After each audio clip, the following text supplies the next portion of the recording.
strong all along, good and strong. When the score was just 2-2, Katie Casey knew what to do. Just to cheer up the boys she knew, she made the gang sing this song. Take me out to the ball game, take me out with the crowd. Buy me some peanuts and Cracker Jack. I don't care if I never get back. Let me root for the home team. If they don't win, it's a shame. For it's 1, 2, 3 strikes, you're out. That's the old ball game.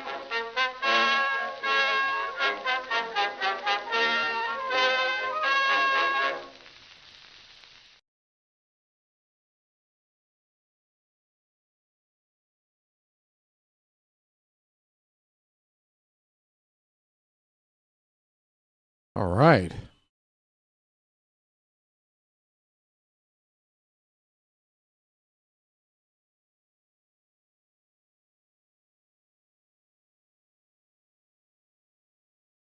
Greetings, everyone. Welcome to live coverage of Orioles baseball, where this evening the Orioles will be playing their second game today, as there's a split squad situation for the Orioles. They played earlier today in a loss to the Yankees, and this is game 2 in the evening, a dinner time start against the Pittsburgh Pirates. Folks, we played the Pirates like 6 frickin' times already this spring. I'm sick of watching them. Yeah, that's what we're doing here tonight. This is game 2 of this doubleheader today. After this game, starting tomorrow, 4 games left of exhibition games. 4. Just 2 more in Florida, I believe, and then 2 when we head back north, exhibition games against the Nationals. I think 1 in our park, 1 in their park. I think that's how it works. So, yeah, folks, Grapefruit League is wrapping up here in about 48 hours or so. It is crunch time, folks. Some of these starting pitchers are making their final starts before opening day. Max Fried went for the Yankees today, and that was likely his final showing before opening day for New York. And tonight on the mound for Baltimore, facing the Pirates, it's our own opening day starter, Mr. Trevor Rogers. Yes, Trevor Rogers, opening day starter, will get the call tonight. I do think this is his final appearance in the spring. Maybe throw some kind of side session or something.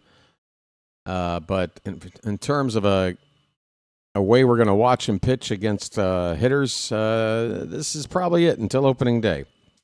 Trevor Rogers, so far in the spring, has pitched 9 innings and has given up 2 runs in those 9 innings, so an ERA of a flat 2. The whip is fantastic at .78. Just 6 hits and 1 walk in 9 innings. He has struck out 9 batters along the way, 1 per inning. He's given up 1 home run ball. On the mound for the Pirates is a right-hander by the name of Cam Sanders. He has a record of 0-1 this spring, a 4.05 ERA, but a solid whip under 1, .90 for Sanders. 6 2/3 innings on the spring, 5 hits, 1 walk. He has struck out 8. Pretty similar numbers, just Rogers has pitched a couple of more innings. Sanders, because of that, has the larger ERA, but the strikeout totals, 1 walk apiece, 1 home run ball apiece. That is your pitching matchup for tonight. This is a home game, by the way. The earlier game against the Yankees was played out in Tampa at the George Steinbrenner Field, spring training home of the Yankees. This is at home. We are at the Ed Smith Stadium in Sarasota. Perfect weather at the moment, 73 degrees, partly cloudy skies. And looks like we'll get this game in with no problem. The starting lineups for the visiting Pirates. Jared Triolo will lead off and play shortstop. Our old friend Ryan O'Hearn, turn and burn. He will be in right field, and he'll bat second. He's had a great spring, hitting .370 with a couple of homers and 8 RBI.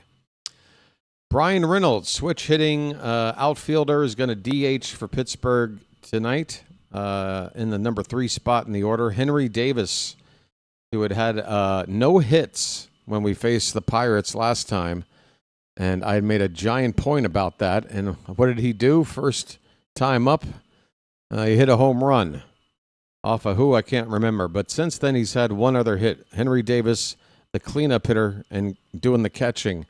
2 for 22 on the spring.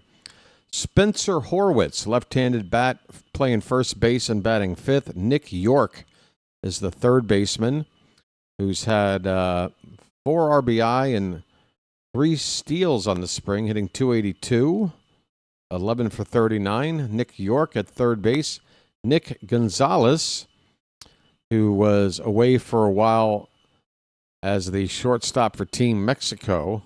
He'll play second base and bat seventh. Billy Cook, he had a home run off of us in a previous spring game. He's got 2 homers and 7 RBI in Grapefruit League play, hitting .258. He's playing center field and batting eighth. And Jake Mangum is in left field, batting ninth for Pittsburgh. For your Baltimore Orioles, if you were here for the game against the Yankees, you should be able to guess who's in this lineup. Maybe not the order, but the players involved. Basically, just remove the players that you saw play today, and who's left? Who's left? That's our lineup. Leading off in right field, it's Heston Kjerstad. Leody Taveras is the center fielder, batting second. Sammy Basayo will hit third and do the catching. Brian Ramos is at third base. He's been getting better as the spring has gone along. Average right now at .345, 10 hits and 29 at-bats with a home run. Ramos, the cleanup hitter. Jeremiah Jackson batting fifth and playing second base again today. John Kinsey Noel gets a start at first base. Limited at-bats, but he's hit .375 in his opportunities, 6 for 16. Tyro Estrada, he hasn't done so well. He's mainly DH'd. He will again here, batting seventh. Just 2 hits and 22 at-bats for Estrada. Weston Wilson has had a pretty good spring, but the average has dipped here down to .250. He'll bat eighth and play left field. And finally, Luis Vasquez, who's been around for a few years as our backup infielder that we've been stashing in AAA for a while. Luis Vasquez is hitting .308, 4 for 13 with 3 RBI and a stolen base so far this spring. All right, folks, we have just reached the 6 o'clock hour on the east coast of the U.S. First pitch should be 5 minutes away. Folks, once again, just to acknowledge about this time yesterday, actually about 22 hours ago, not quite a full day yet, that this channel, and this will be the last I make a mention of it, but, it's within 24 hours of it happening. Cheers to the channel hitting 1 million views in its 2 years of covering Orioles baseball, with a little bit of spring training for season 3 thrown in.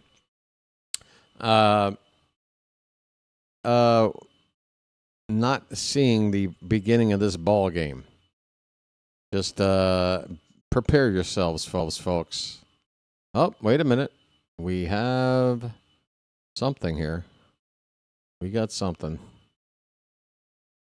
All right. We got options. Looks like we got options. Okay, we're good. We're fine. What are you worried about? Trevor Rogers is making his way from the bullpen, not to the mound. He's over, looks like in the right field corner. That might be footage from earlier this afternoon. Again, the Orioles are at home. The weather looks fantastic. Just a couple of games left here at the Ed Smith Stadium before we pack up everything and head north. Sammy Basayo's got his catching gear on. All right, commercial break in progress. When we come back, we should have first pitch. Hey, we've got one person over on the vertical side. Hello there, one person. Is that Richard I'm reading? My vision is terrible. Looks like a Richard. How you doing, buddy? Folks, we got two ways to watch on my channel here. I've introduced for this new season a vertical stream, up and down, like when you're holding your phone, that shape. So if you're using a phone or a tablet and you prefer the vertical view, there's a second stream available. Just go to my YouTube channel if you haven't seen it.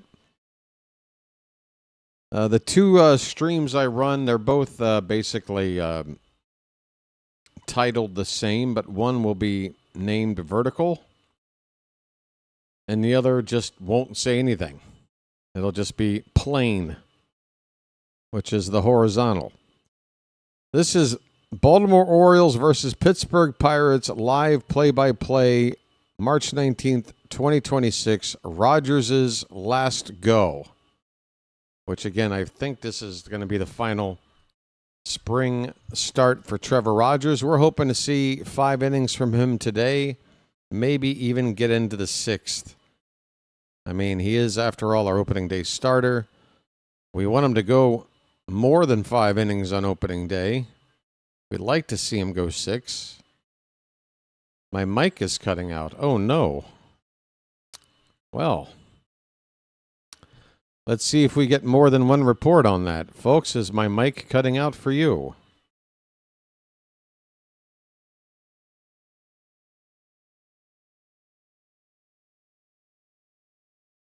It sounds absolutely perfect to me on replay. Might be on your end. It's okay now. All right. What was it? Hello, Charles. How you doing, buddy? Alexis here, George, Ronnie, Phantom, Chawa. Good to see everybody. Alan over there on the vertical side says he can hear. Good. Trevor Rogers. Why do I hear 2? I can hear like 2 games being called at the same time. What is this?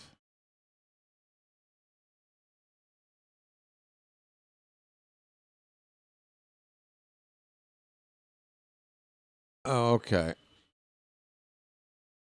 Okay. We're underway, folks. First pitch of the ball game is hit in the air. First base side and foul ground. The catcher, Basayo, right in front of the Oriole dugout, makes the catch. And that's how this starts. 1 pitch, 1 out for Trevor Rogers. All right, let me work on getting this. Well, first, let me just refresh this in-game information. All right, the second batter is Ryan O'Hearn. That was Triolo making that 1 pitch out for the Pirates. Ryan O'Hearn takes ball 1.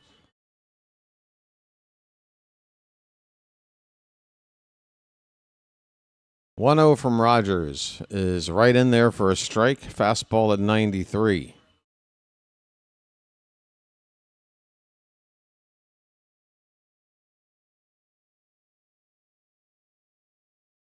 "1-1 pitch is high. And, oh, it looks like I'm actually blocking again my text at the bottom of the screen. Move that up here. Move that down a little bit. Okay. We got a count of 3 balls and a strike now on Ryan O'Hearn. 1 out in the top of the first.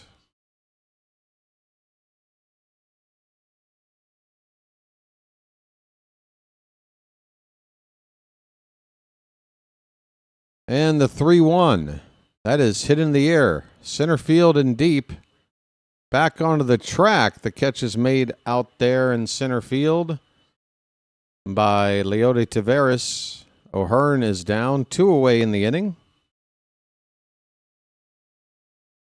I was buffering a bit. That does seem to be an issue lately. Brian Reynolds. Folks, it's a base hit up the middle for Brian Reynolds off of Trevor Rogers. And Rogers looks to be okay. Folks, stream went down for a minute. Hopefully it's just the one time tonight. But if you can hear me, let me know you can hear me right now. Henry Davis is coming up to hit. 2 outs, runner at first.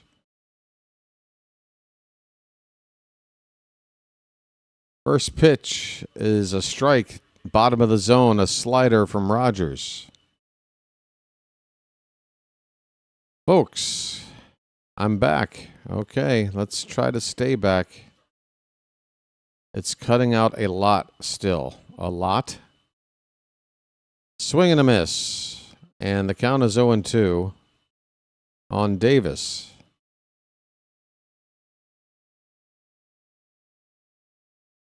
Phantom hears me fine. I'm getting conflicting reports. Alexa seems to have the worst report. The count is a ball and 2 strikes on Davis.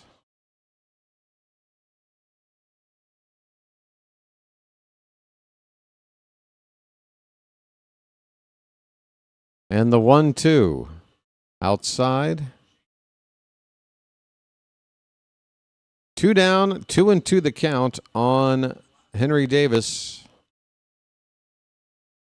A runner at first base for Pittsburgh on a single up the middle by Reynolds. Here's a comebacker to Rogers. He will take it halfway to first, underhand flip to Noel, and that will end the inning. So Rogers did give up a hit, but he only threw about maybe 12 or 13 pitches there. We go to the second inning, no score. Yeah, folks, believe me, I'm not too pleased with the inability to consistently run a stream without some kind of buffering issue or access to the game issue. I'm just crossing my fingers that it's a spring training thing more than anything else. I'm banking on it. Again, the World Baseball Classic seems like a good example. Those games didn't have any issues. And those are games with much larger audiences, broadcast all over the world. I feel like these spring games, I don't know. I don't even know what the technical jargon would be to describe it, but like, there's just not as much, like, I don't know, whatever it costs to send a signal out for these games. It's like they're using the bargain version. It's like a used car. Anyway, I digress. Folks can hear me. You guys want to do a lag check? Yay! A lag check. Woohoo! Fun. Here we go. The number tonight is 0. The number is 0. Put a 0 in the chat real fast, folks. It'll be Kjerstad, Taveras, and Basayo to come up here to bat in the first inning for the Orioles. There's Bam. That's not too bad. George is in. About 6 or 7 seconds. That's only 1 or 2 seconds slower than normal. Any zeros coming in later than this, and I would just ask everybody maybe to refresh things on their end, see if it helps. Cam Sanders is on to begin the ball game for the Pirates, and the first pitch to Kjerstad is ball 1. Folks, silent J.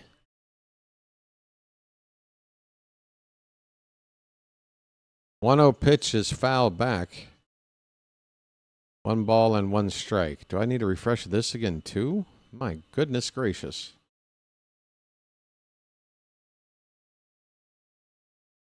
Kjerstad had a nice start to the spring, has cooled down, and I had Kjerstad as the front runner in the battle, I think, that exists for one spot between him and Dylan Beavers on the team. But the past week, I've shifted toward Beavers now. It's 2-2 on Kjerstad, but it's still not quite. I think it's still a decision they haven't made up yet. But if I'm then, I'm leaning Beavers right now. 2-2 after a foul ball by Kjerstad. You know, a good game can go a long way. Kjerstad about to see his 6th pitch here. If he can get a nice result, it would help him. There's a low pitch for ball 3. Okay. All right. We got a full count. Kjerstad, first batter of the night for the Orioles, is about to see the 7th pitch from Sanders. Here it is. Swing and a miss. On a cutter. Who's the better fielder? If you're comparing anybody to Kjerstad, odds are it's the other guy. In this case, Beavers would be the better fielder. Beavers has been playing some center field this spring. Kjerstad will never see center field ever. So that's the only measurement you need to know which one is the better defender. Here is Leody Taveras. First pitch is ball 1. That sounded good off the bat. It's traveling to center field pretty deep, but in front of the track, a catch is made out there for out number 2. Taveras trying to muscle up, but going to the deepest part of the yard there. A fly ball out to Billy Cook. 2 away in the inning for Sammy Basayo. Folks, we love Sammy, don't we? There's a cutter for strike 1 to Basayo. Folks, the lineup we saw today against the Yankees looked like the lineup I think we might see opening day, save for one particular difference, and that's Basayo left out of the lineup for Mountcastle at the DH spot against, well, first of all, we were facing Max Fried. So, yeah, knowing a lefty was going for the Yankees and a righty was going for the Pirates, and a split squad game where Rutschman and Basayo can both start, they're not going to make the same lineup. Sammy's playing against the righty here. I think he will be the DH on opening day. I think he should be. The count is 0-2 on Basayo. 2 down, nobody on in the bottom of the first. And he lays off a sinker low for ball 1. John Kinsey Noel is on deck behind him. And I mean literally behind Basayo, if you're watching along with me right now. If I'm the pitcher, I'm asking the ump to maybe ask Noel to maybe move to his right a few steps. You're kind of in my line of view. You're a distraction. Get out of my view. Sanders doesn't seem to care. 2-2 pitch. Hit hard to left. That ball's going to slice foul down in the corner. Sammy knows he was just a little late on that one.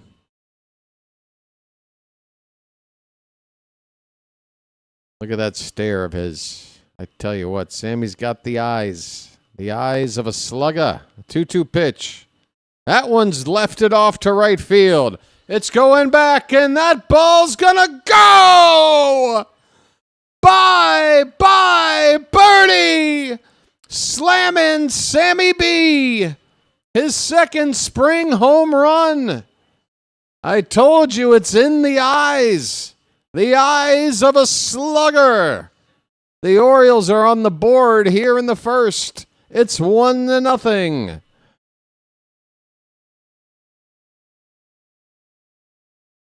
Oh, Sammy.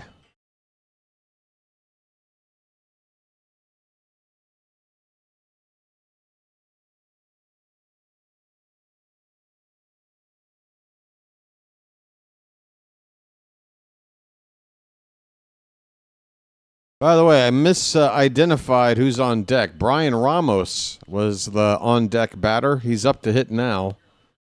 John Kinsey Noel, a couple of batters behind. 0-1 pitch to Ramos is a foul tip into the glove of the catcher, 0-2. Sammy Basayo with a home run. We don't have a measurement on it. It wasn't a moonshot, but it was a legit homer. Not a cheapie. 1-2 now on Ramos. A pitch outside from, who's this guy? Sanders. Colonel Sanders. Oh, did I forget to turn? Yep, I did. I forgot to turn my sound effects back on. That was a Basayo home run, folks. Oh, it's magic, you know. Oh, it's magic. On a magic carpet ride. On a magic carpet ride. Ramos ends the inning striking out. We go to the second. The Orioles, on a home run by Sammy Basayo, lead it 1-0. All right. Yay.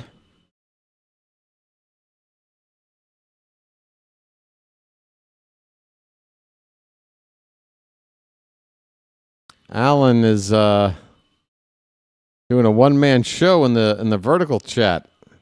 We'll try to get you a buddy over there, Alan. I know the vertical side is looking a little small. In fact, right now, there aren't a whole lot of people watching. I don't get it. You mean to tell me we had way more people watching a weekday afternoon game than an evening game? What, none of you had jobs? And now everybody's just, what? What are you watching, Wheel of Fortune or some crap? What the hell are you watching at 6:20? Everybody should be here.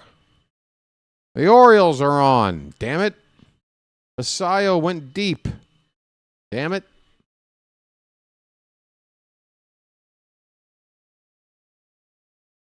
Anyway.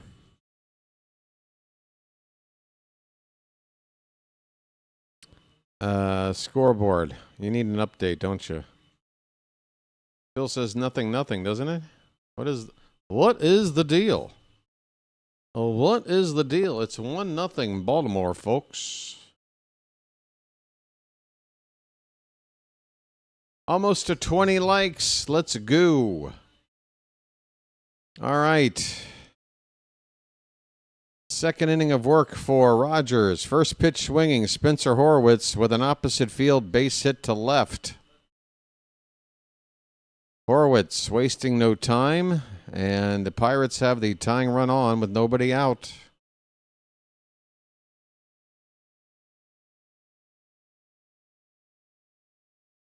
Horwitz was struggling and still struggles. After that hit, he's hitting just 138 in camp. Here is Nick York. What are you, peppermint patty or something? York. First pitch is ball one from Rogers to York. Next pitch. Swing and a miss. A changeup way low and away. York thought that ball was going to get into the zone. It was not close. Boy, that wind is a problem again here. It is blowing hard from left to right. So hitting a ball out to left, not an easy accomplishment. Basayo went to right field with the home run, and yeah, I think left-handed batters have an advantage here in this one. 2-1 on York. Pop straight up. Second baseman Jeremiah had to go about 40 feet or so before making this catch in shallow right field. First out of the inning. And Nick Gonzalez is coming up.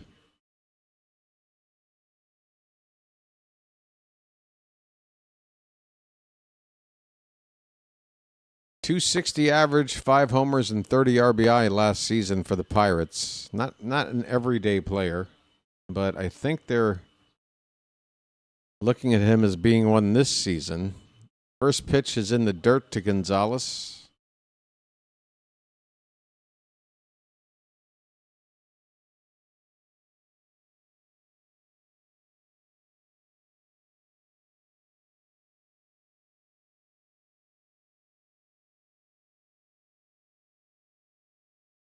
Rogers goes into his set position, and the windup and pitch is fouled away.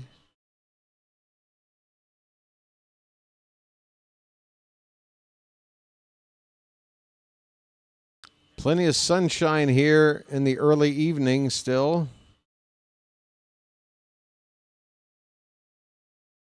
One pitch. That's hit in the air to center. Tavares doesn't have to move too far. Makes the catch. 2 down.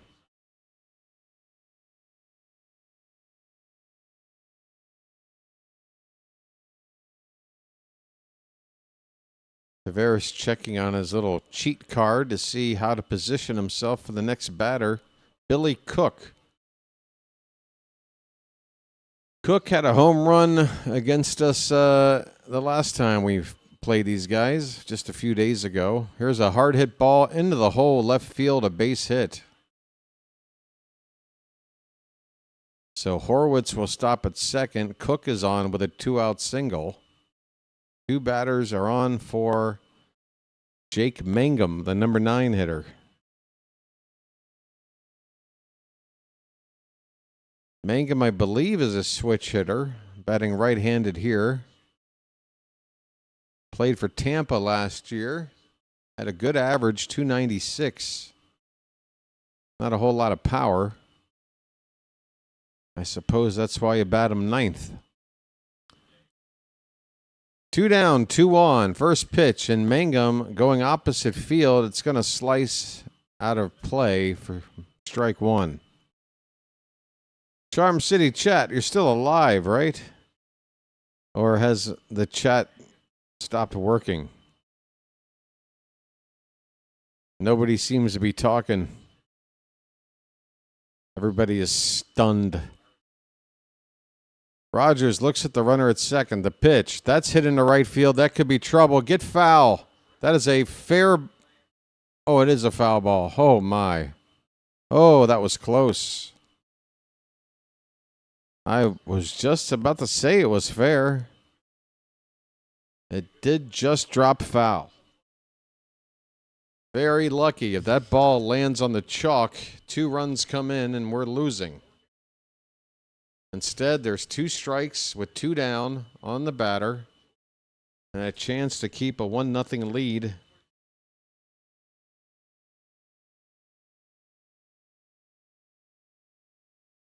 Rogers about to throw his 24th pitch here in the second inning. He's thrown about 12 per inning. That's got to be strike 3. Wait a minute. All right, no, ABS this. They called that a ball? Or is that strike 3? Okay, so it's strike 3. Forget it. It was strike 3. I knew it all the way. The inning is over. Well, y'all come back now, you hear? The pitch was taken, and a throw down to second base got away. But there was no hurry from the umps on the field to call the play dead and say there was a strikeout. You can stop playing now.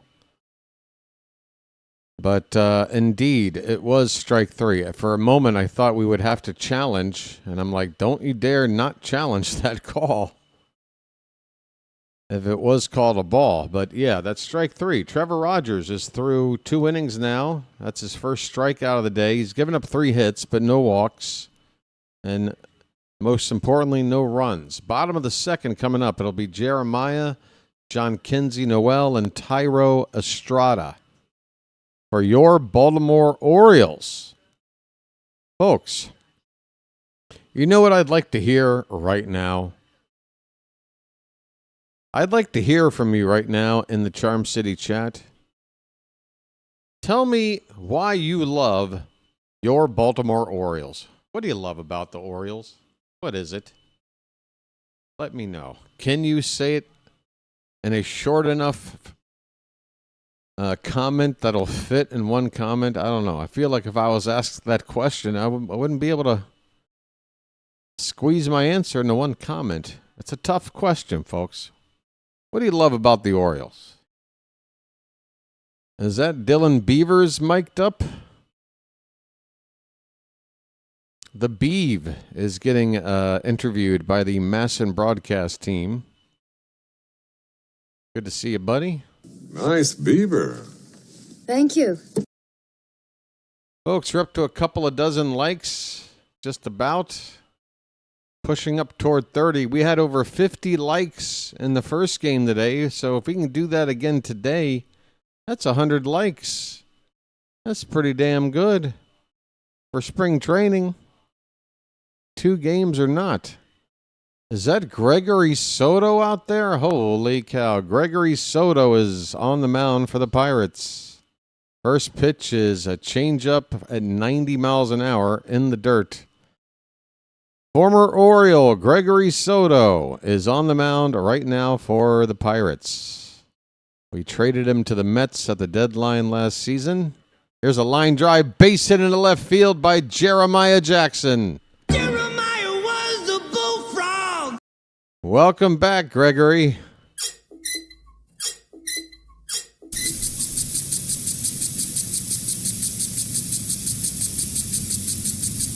Edward Bowers is an Oriole fan through the good times and the bad.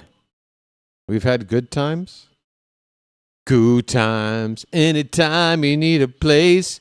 Good times. Anytime you need a friend. Good times. Hey, John Kinsey Noel is up, folks. Sleigh bells ring, are you listening? Swing and a miss on a 1-0 pitch to Big Christmas. John Kinsey Noel is at the plate. A very large man. Walking in a winter wonderland. Fouled away. It's 1-2 on Noel. Hark the herald angels sing, glory to the newborn King. Come on, folks. Christmas carols in late March. Who's down? It's 1-2 on Noel. And this ball's hit to center field and deep. Going back, looking up. That ball's to the batter's eye. Bye, birdie. Ho, ho, ho. Merry Christmas. John Kinsey Noel goes deep to center field. It's a 2-run shot, and the Orioles lead it 3-0. Oh, ho, ho, ho. It's magic. Ho, ho, ho. You know. Oh, ho, ho, ho. Merry Christmas. Oh, ho, ho, ho, ho.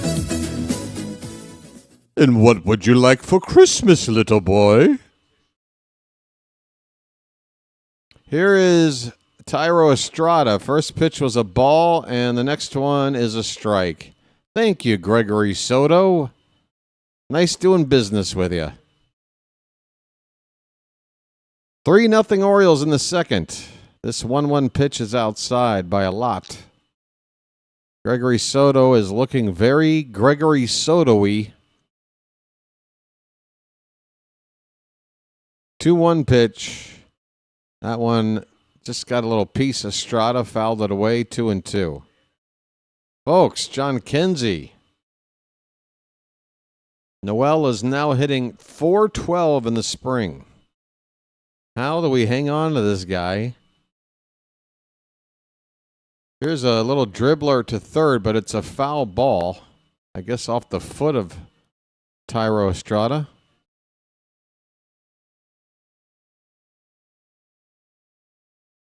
Christmas. Baby, please come home. They're singing Deck the Halls. But it seems like Christmas at all. 2-2 pitch to Estrada is in the dirt. Full count. Nobody out here. The Orioles have 2 runs in. They lead it 3-0. Dylan Beavers has a nickname according to the Masson broadcast team. He's known by his teammates apparently as Lady Gaga. What an unfortunate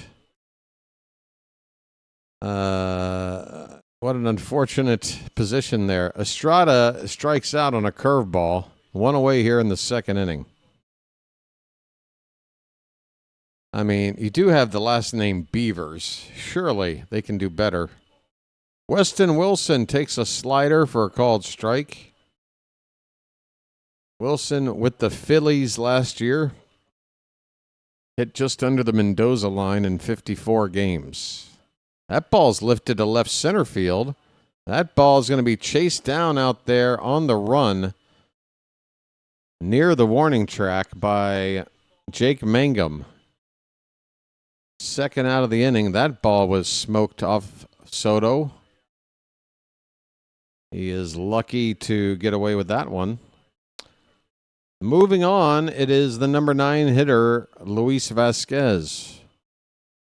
Phantom is asking why, and I don't know what answer to give. What's the question? Why what? Why do I sing these stupid songs? Hey, folks, we got a shot of the new lounge. Folks, don't you want to spend $400 to see the Orioles while you play ping pong behind a glass window? Here's a ground ball to second. The throw is offline, but the first baseman, O'Hearn, able to apply the O'Hearn's in right field. Sorry. First baseman Horwitz applies the tag to retire Vasquez. So the Orioles go down, but a 2-run homer in the inning. A single by Jeremiah Jackson started it, and then Noel followed it up with a 2-run bomb to straightaway center field. At the end of 2, it's the Orioles 3 and the Pirates nothing. They need to provide more information than just he's Lady Gaga. I'm not calling him that. Are you nuts?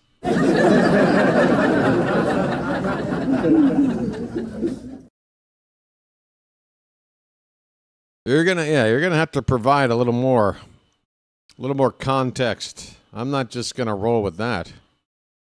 What's next? Now we gotta call.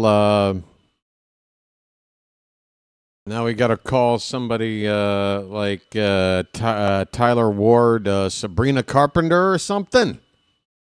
I don't know. That's all I got. I need a lucky. My coffee to nicotine ratio right now, suffering.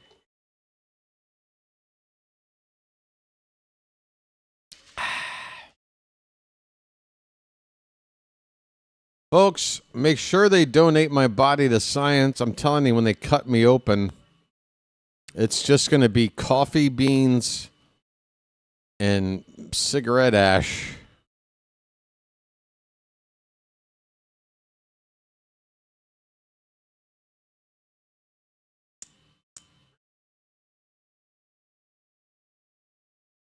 Folks, grab a 20-game pack. All right. I'll buy a pack of 20-something. Luckies. All right, Rogers into his third inning of work. First pitch to Triolo is inside. Top of the order for the Pirates. Triolo 0 for 1. 1-0 is a slider. Tried a back door. It's outside 2-0.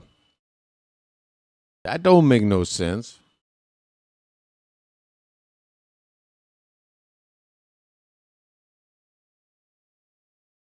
(2-0) is low. 3-0. Rogers falling behind to the leadoff man. Needs to get back in the zone here. Caught singing in the shower. Like Bad Romance. Oh. That's like the only song I know. Oh, Poker Face. That was the other one. 3-1 pitch. Swing and a miss. Full count on Triolo. Rogers fell behind 3-0, and he's right back in it. That's what an ace can do.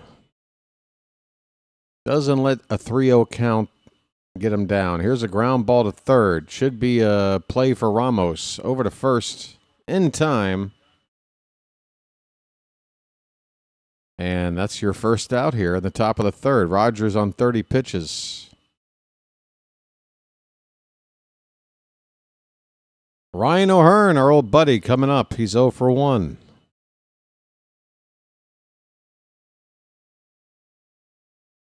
Ma, poker face, ma, poker face. Ma. God, I remember when that song came out. I'm like, when is this going to stop? I'm like, all right, it's catchy. I need to hear it every 18 and a half minutes? No.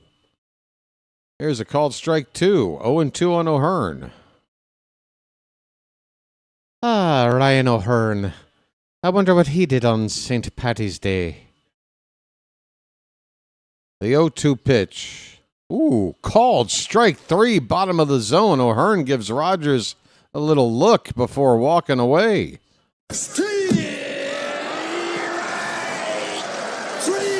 Well, y'all come back now, you hear? I'll be honest, O'Hearn might have had a reason to try to challenge a pitch that looked a bit low, but maybe he wanted to make Rogers look good. O'Hearn's job is safe. Doesn't really matter that result to him.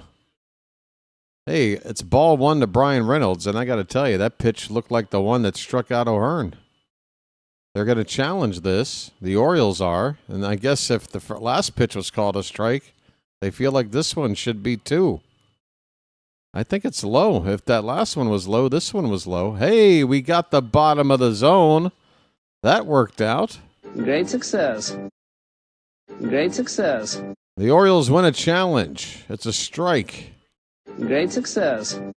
You like it, Phantom? Great success. So the count is 0-1 on Reynolds. 2 down, nobody on base. And that one is low. No challenge here. 1 ball, 1 strike.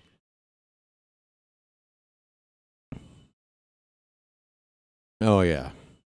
Well, the thing with me, there's a called strike. 1-2 on Reynolds.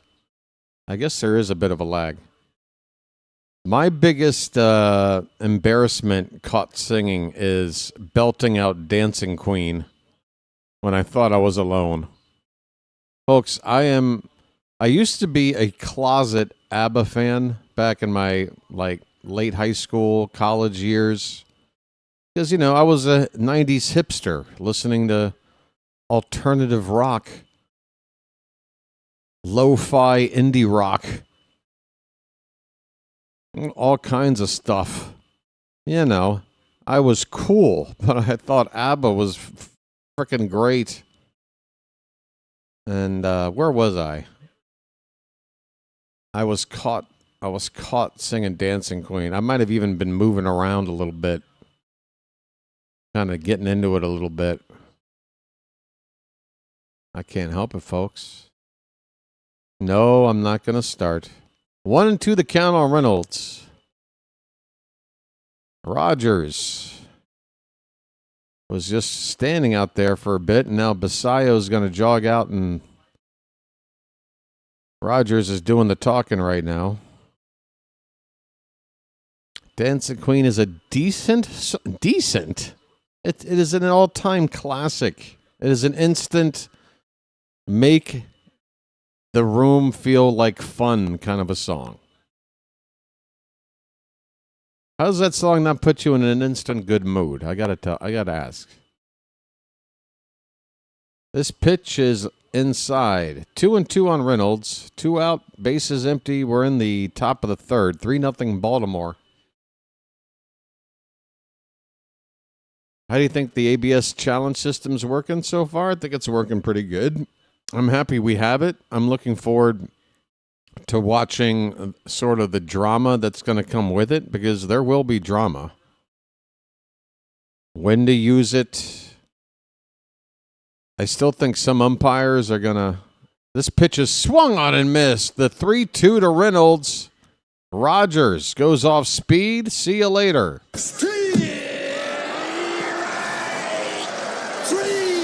Well, y'all come back now, you hear? Carole King. I need to be reminded. What did she sing? Hanging around, nothing to do but frown. Rainy days and Mondays always get me down. Is that Carole King? Or is that like Karen Carpenter? Under my feet, so far away. No, what is that?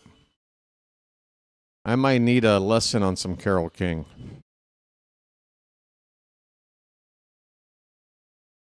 One more? That is the Carpenters? Okay. I thought maybe that was Karen Carpenter. I don't know. Some 70s broad. It's a little bit before my time.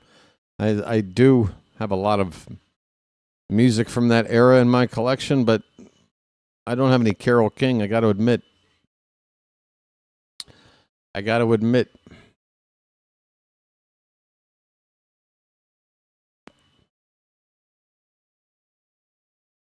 I figured it was a sad... I mean, Carpenter's always had those, like, sad songs.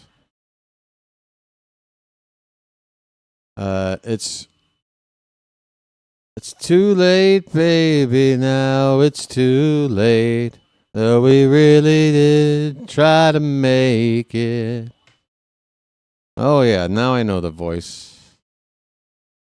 Something inside let me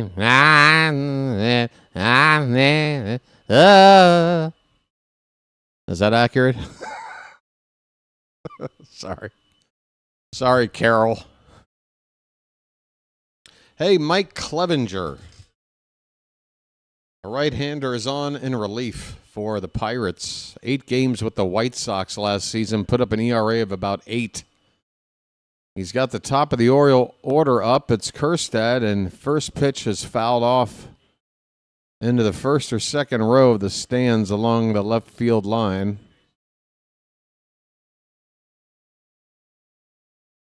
It's too late, baby. Yeah, it's too late. Hey, we've got photos of Heston. Is that his mom?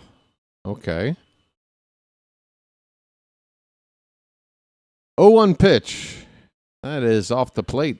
1 ball, 1 strike. Folks, we need absolute silence in the chat. Quiet.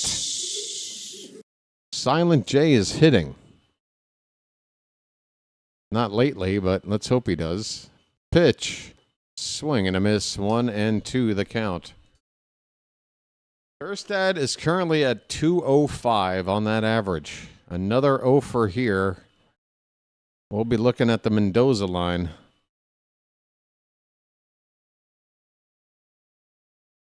Clevenger goes into his windup. He's got a herky-jerky delivery. That pitch is low. It's 2-2.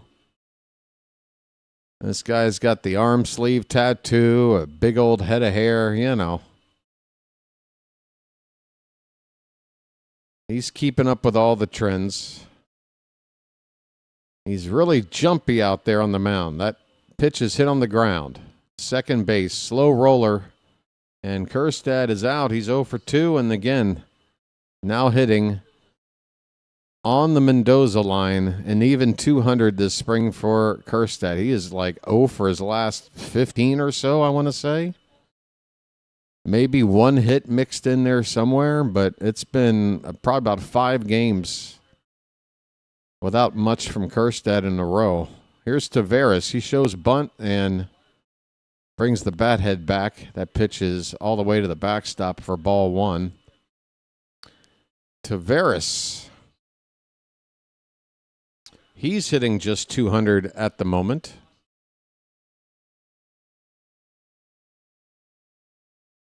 Clevenger dancing there on the rubber. Here comes the 1-0. Tries to hit the outside corner. It's off the plate. 2 balls, no strikes. The sun is starting to set out here. Could make a fly ball a little bit difficult depending on where you are. Ryan O'Hearn is in right field and the sun is in his eyes. Pitch outside, 3-0 on Taveras. We got Sammy Basayo, who's got a home run already today, waiting on deck.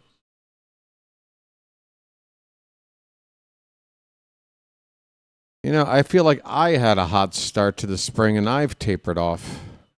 3-0. There's a called strike. I don't feel like Taveras has had as many plate appearances though as Kjerstad, right? Maybe about 60% or so of Kjerstad's like in the 30s. I think Taveras is in the 20s on at bats. Hey, he drew ball 4. Taveras draws a 1-out walk with Basayo coming up. I'm walking here. I'm walking here. Sammy.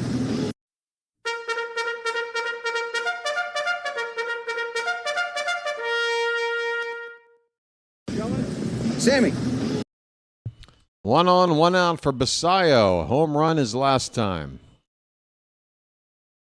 And again, I mis-ID'd him the first time, but Brian Ramos, the on-deck hitter, I can't believe nobody from the Pirates is complaining about where he's standing in the on-deck circle.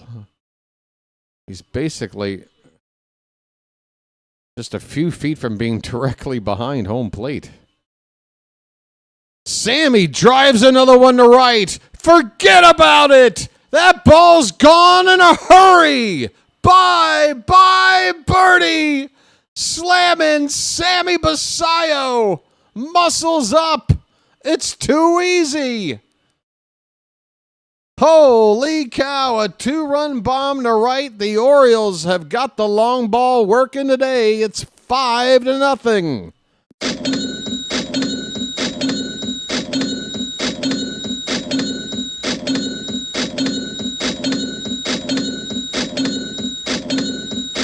Folks. It's magic, you know. It's magic. On a magic carpet ride. On a magic carpet ride. You believe in magic. Break out. Get him in that opening day lineup. Get him in that opening day lineup. We've got big plans for Sammy. Oh, that swing looked too easy. That ball hit off an 18-wheeler beyond the right field wall. Ramos at the plate and an 0-2 pitch, swing and a miss. He's gone on 3 pitches. Ramos is 0 for 2. Jeremiah's coming up. He's got a base hit scored on the Noel home run his last time. 5-0 Orioles. We're only in the 3rd with 3 home runs on the board. Do I remember Jim Tomei? The guy had like 600 home runs. Yeah, I remember him. First pitch to Jeremiah is inside for ball 1. He can still be Rookie of the Year. Yes, he can. He needs to be playing a lot, though. 1-0 pitch, swing and a miss. A cutter that dipped a little there at the end. Jeremiah swung over it. 1 ball, 1 strike. 2 down, base is empty. 2 runs in for the Orioles. They've scored in every inning so far, haven't they? Yes, they have. 1-1 pitch is low.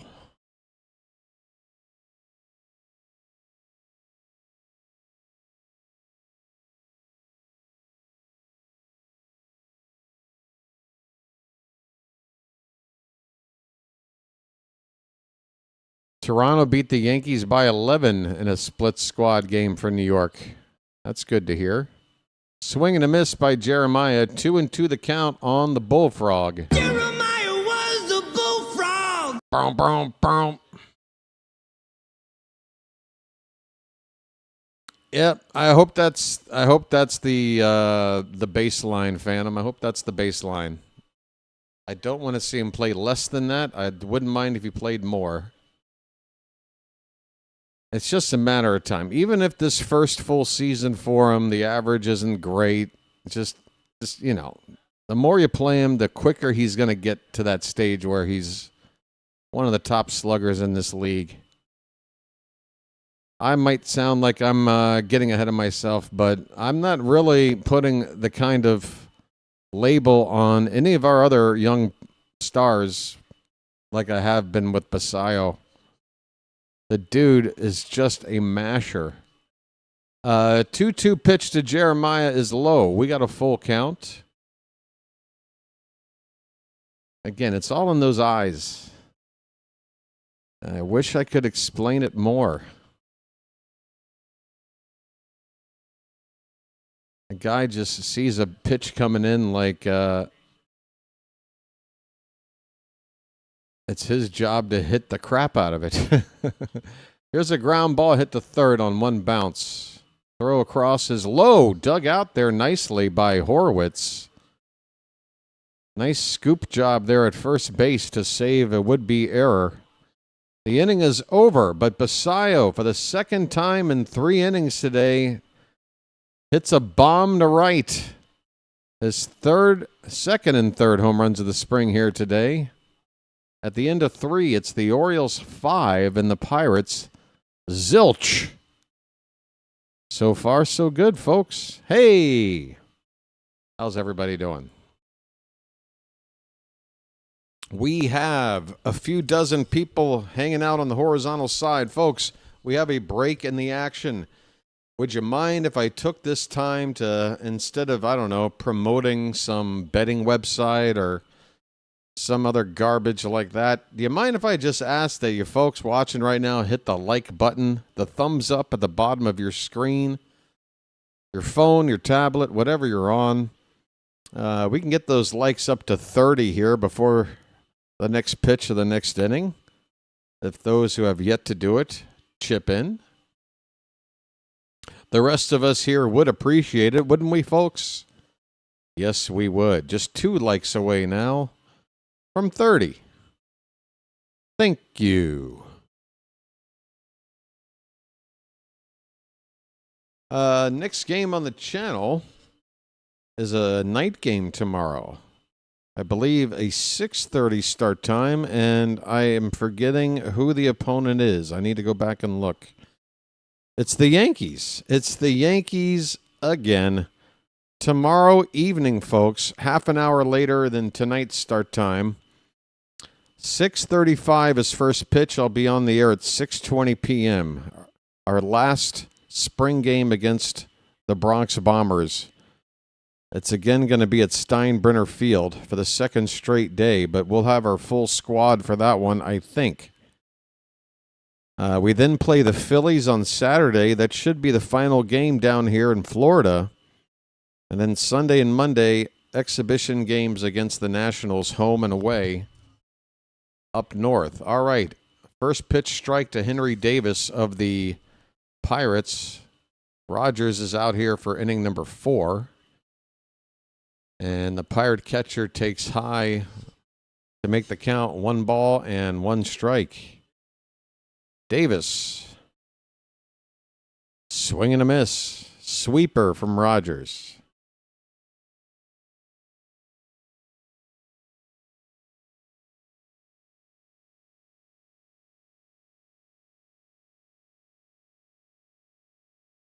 Davis grounded out in the first inning.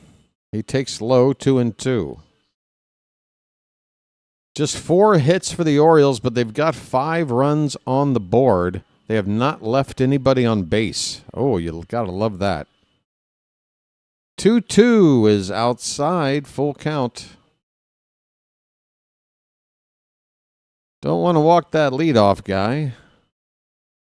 even with a 5-run lead, especially for a guy hitting in the 100s. That ball's hit out hard to left field, long run, and it's going to drop down for a base hit. Weston Wilson, I'm not sure about the route he took on this ball. He kind of went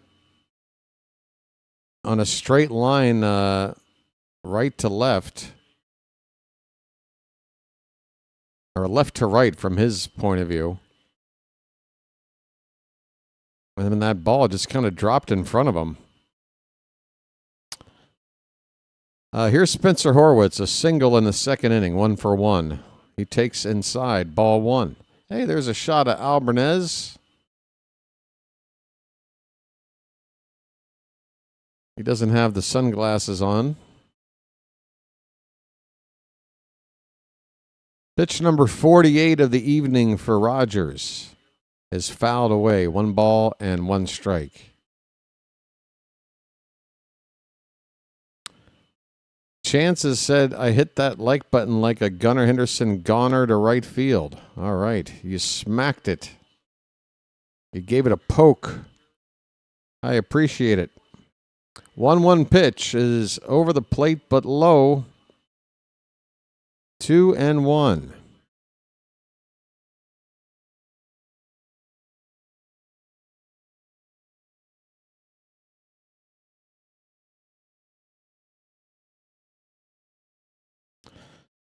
Pitch popped up. Center field.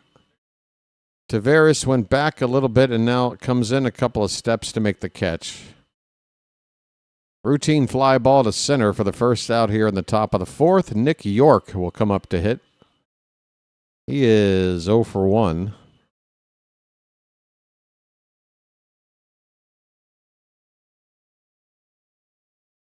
All right, so tomorrow just the 1 game, and it's the evening game, so I can actually kind of sleep like normal tonight or tomorrow night or whatever the hell it is. Let's see, 6:30, got to be up by 5:30. Yeah, go to bed by like 10 o'clock. I'm good. Fantastic. Let's go.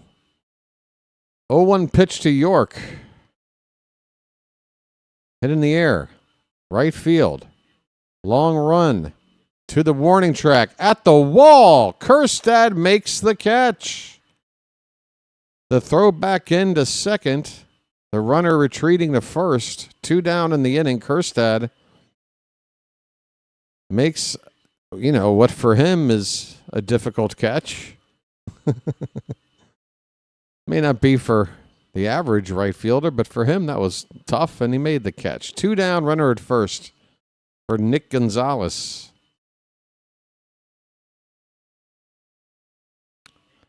"52 pitches for Rogers. The pitch count's doing just fine.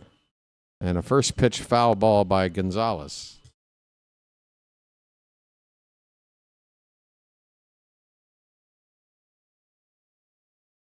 Folks, it won't be long before I'm going to start taking a closer look at the schedule, the regular season schedule. Looking at the strength of the schedule, looking at pitching matchups, everything. Everything's going to be real here. Everything's going to be real here pretty soon. It's 1-1 now on Gonzalez. 2 down, runner at first for Pittsburgh. It's time to start looking ahead. The future. Folks, I'm doing all right. And I have a good chat. The future's so bright. I gotta wear the hat. I gotta wear the hat. I'm doing all right. Got a good chat. The future's so bright. I gotta wear the hat. I gotta wear the hat. 1-2 on Gonzalez. The pitch. Swing and a miss. Rogers with the punch out. The inning is over.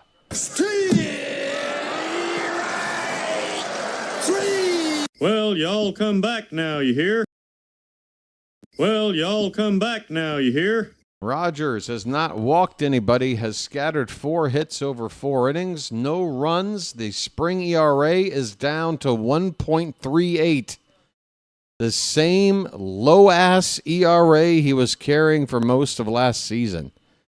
Is this real? It cannot be real. You can't just willy-nilly just come out of nowhere and be a guy with a sub-2 ERA.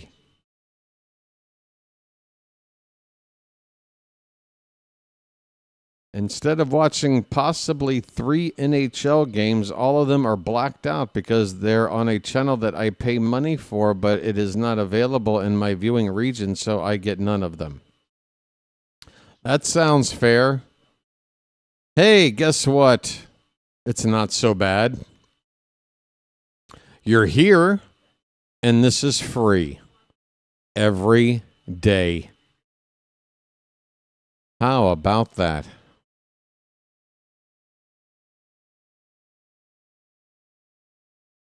Hey, it's the Pirates. Hey, I would not be counting out the Pirates to make some noise in their division this season. I mean, you're already talking about a pretty formidable rotation. Paul Skeens is not a bad ace to have. And their other arms are pretty good. They may not have the kind of reputation around the league or around, fans who aren't following the Pirates, but they've got a solid rotation. They really were just a terrible offense last year, and most years.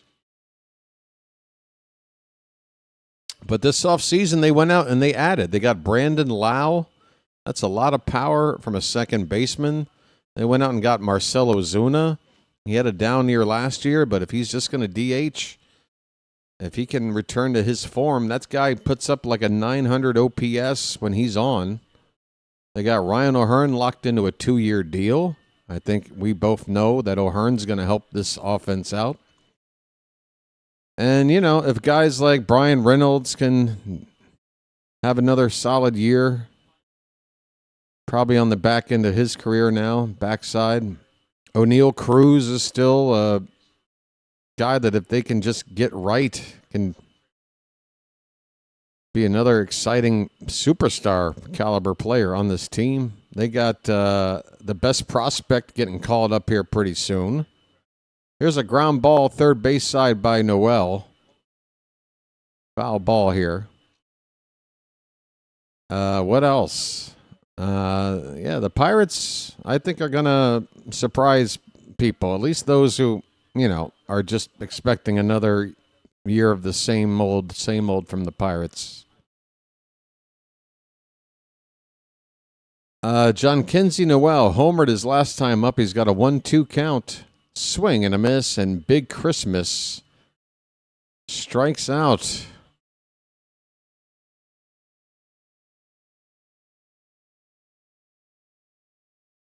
Christmas will sit down. Here's, I almost called him Aaron Estrada. It's Tyro Estrada coming up. 1 away here in the bottom of the 4th. Estrada 0 for 1, his average at 0.87. Is that Charlie Morton out there? Is there a Charlie Morton sighting at the ballpark?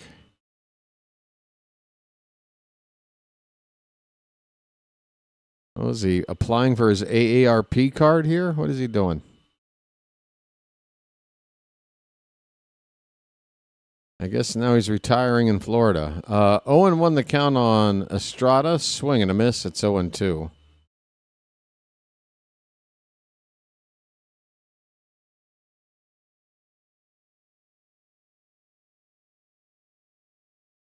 I don't know what a 47 touch base cap is, but I trust it's a nice fit. That is a ball outside Tyro. 1 ball and 2 strikes. YouTube is crapping out again. Oh, no. No. Come on, Roo. 1-2 is low. 2-2. Clevenger has thrown 30 pitches since entering the ball game.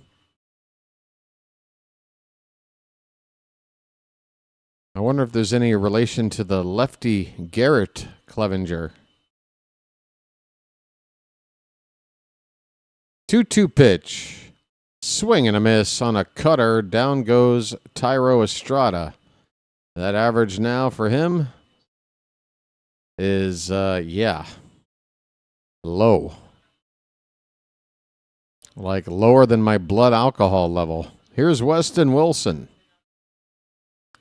First pitch to him is a strike, cutter at the bottom of the zone. Wilson's 0 for 1. Lined out to left his first time up.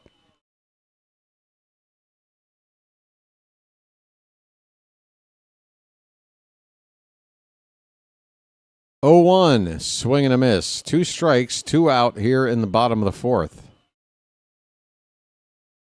Weird time for the Oriole home team stadium guy to play the bugle sound. You're going to play the bugle with bases empty, 2 down, and an 0-2 count with a 5-0 lead. Weston Wilson's going to challenge a called strike 3 on a breaking ball that broke around the plate and tried to hit the inside corner. We're going to see if it did. Here comes the challenge, and oh yeah, that had all the zone. Clevenger, that entire pitch was in the zone for strike 3. So Weston Wilson, I don't blame him for the challenge. Looking at it on TV, that looked like a borderline at best pitch, if not off the plate. But that one was in the zone. The inning is over. We are heading to the 5th, folks. The Orioles have a nice lead here. It's 5-0. Trevor Rogers should be set to come out to start the 5th. I want to see him go 6, or at least begin the 6th inning today. That would be very nice. Jägerschmash. Hey, folks. During the day game today, I made an announcement regarding our goals in terms of subscribers for games this season. I have one goal, and I think it's realistic. I don't think it's greedy. We have up there, way the hell up there in the upper left-hand corner of your screen, a sub count that currently reads 3,780. Now, that count does not move unless we get to every 10 subs, every interval of 10. So 3790. When we get to that number will then flip on screen. I just want to see that number flip one time per game, folks. One time per game. If we get 10 subs, that's a guarantee. But on some days, if the count is already like 3785, for example, then 5 subs might be enough to make it roll over once. But we want to make it a rollover one damn time. If you aren't a subscriber and you want to see that damn odometer move, pitch in, sub up, it's free. Button at the bottom of your screen. Come join the rest of us bird watchers. We'll treat you right. Trevor Rogers, first pitch of the top of the 5th is high to Billy Cook. 8-9-1 batters due up for the Pirates. Next pitch is in there for a strike. 92 on the fastball.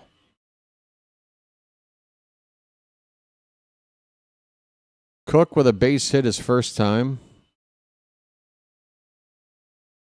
Rogers gets the plate, but it's a little low. 2-1, the count. Last couple of years, Clevenger's been awful. Swing and a miss. 2-2 on Cook. Someone is trying to buy a majority stake in the Las Vegas Raiders from Mark Davis. A professional team in Vegas. What could go wrong, folks? What could go wrong? 2-2 pitch. Swing and a miss. Rogers with the backdoor slider.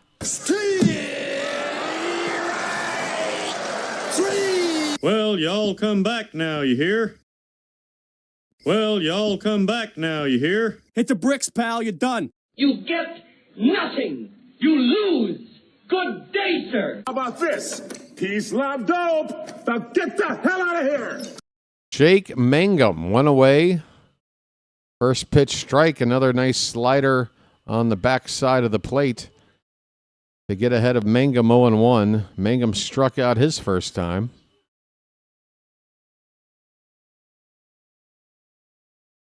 There's a line drive over the glove of second base. Jeremiah playing near the bag. That one hit up the middle. A hard hit ball there by the number 9 batter, Mangum.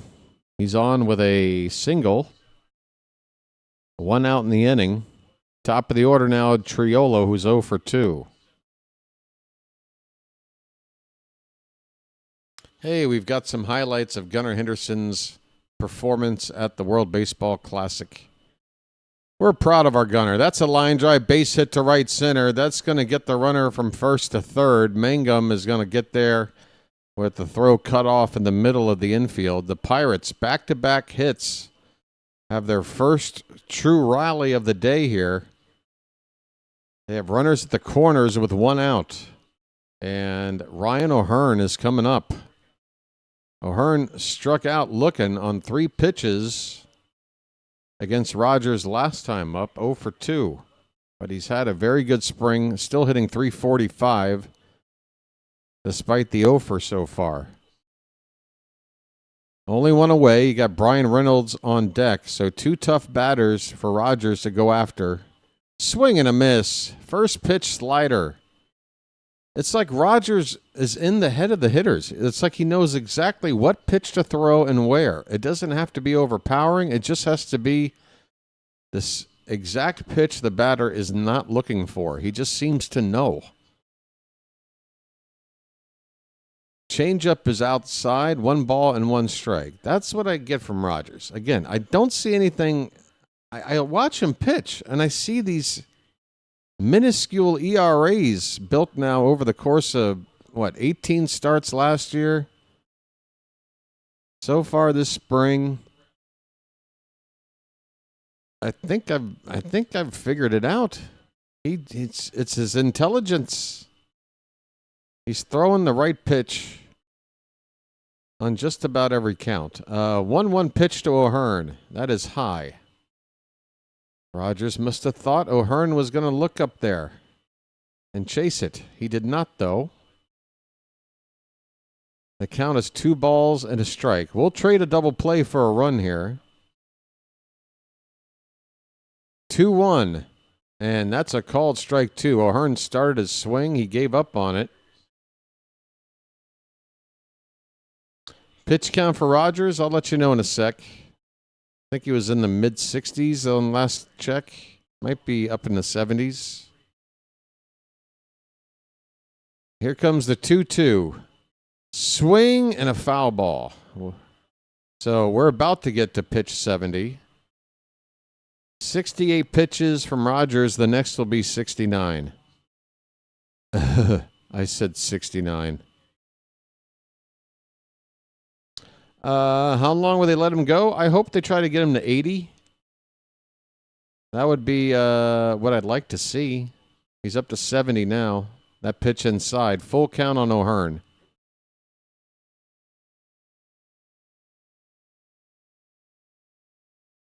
Three-two pitch. Hit on the ground toward third. Charging it is Ramos. One play is to first. That's going to be an RBI ground out for Ryan O'Hearn. Jake Mangum will score. The Pirates get on the board for the first time here today. It's an RBI ground out for O'Hearn. The Orioles now lead at 5-1. There's 2 down. And a runner still at first base. Brian Reynolds will come up. Oh, wait a minute. I've got this wrong. There's a runner at second base. And Reynolds on the first pitch. Okay, I was behind on my board here. Reynolds with a 2-out RBI single up the middle. And he's got himself a stake. It's Another hit. Hits from, what is that? Three of the four past batters have gotten hits off of Rogers. 2 have scored. Another on at first with 2 down.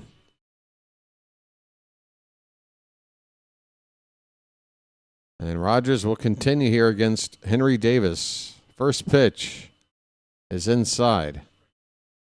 All right, at this stage, I would get somebody up.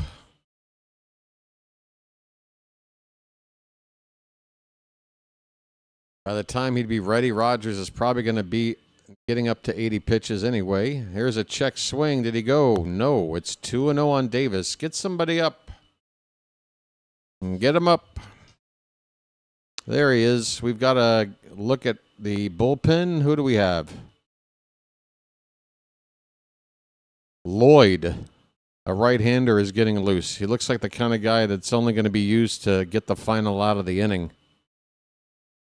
That kind of guy. This pitch is fouled away. We want Rogers to finish the inning, but it does look like it'll only be 5 innings today.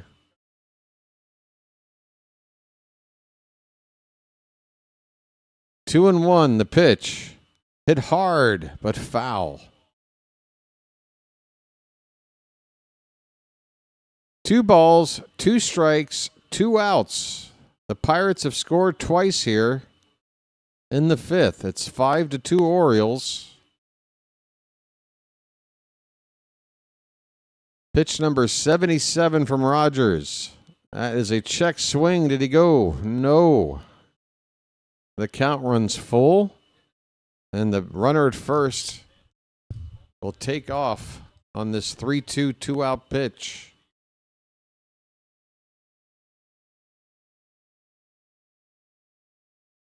Really want to see Rogers at least finish this inning.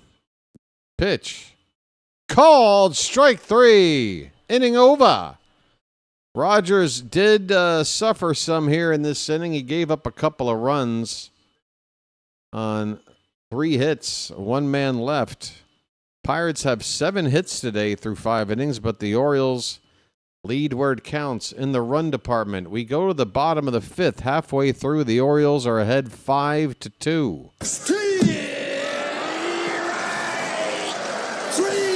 Well, y'all come back now, you hear? That's right, folks. Sammy Becerra will come up to hit in the next inning if anybody gets on base. He's due up 4th. We're all here for Becerra. Becerra, Becerra. No time is a good time for your life. Sorry. What's shaking? Hey, Shantae. You been sashaying in it at all lately? You better work. I'm in a singing mood right now. I think it's from Delirium. I'm delirious.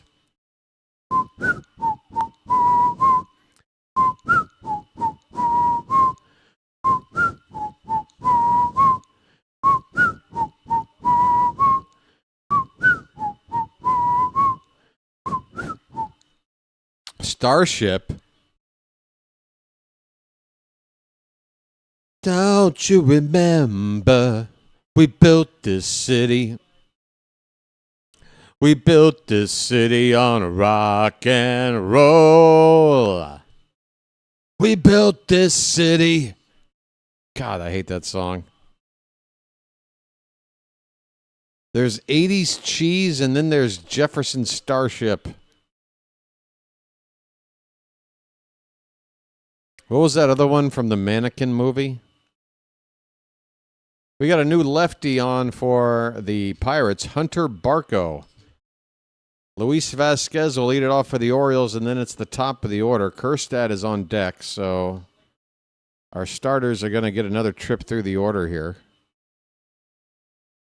That misses. It's 2-0 on Vasquez.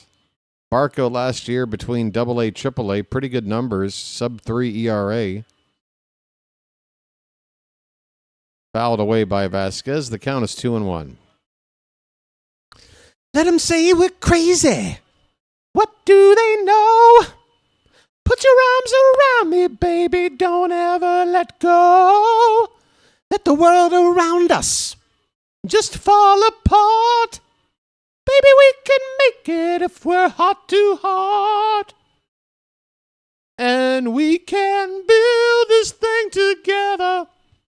Sorry. 2-2 pitch. That's a line drive, a one-hopper to short. Whoa, that throw. A little bit of a lollipop throw there, but it's in time. And that's the first out here in the fifth. Here comes Silent J. Nothing's gonna stop us now. Folks, I need a shower just so I can have an excuse to keep singing. Kjerstad's 0 for 2. He really needs a hit. And he looks at strike one.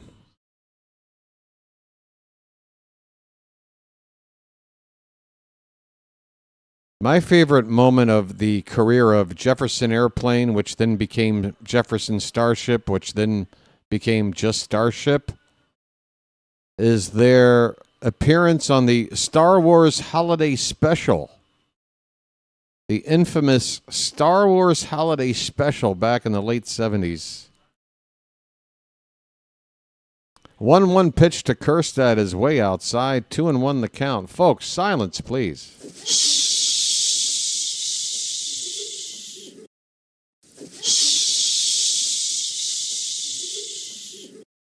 2-1 the count. Barco goes into his windup, and the pitch is swung on and missed. Kjerstad could not catch up to the heater. Happy life day to you, KPK.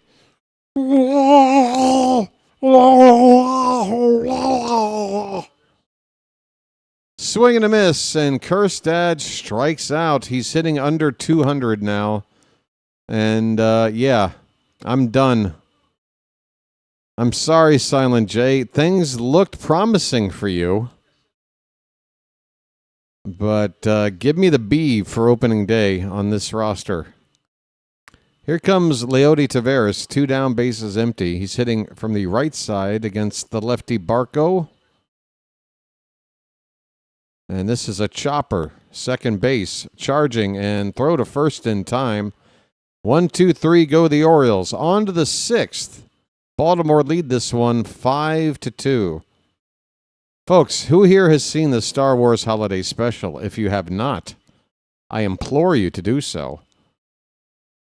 They had a great idea, folks. This is what cocaine in the late 70s can do. You can convince a major network to put on a variety show starring Chewbacca and his Wookiee family. And folks, you know Chewbacca, he talks like this.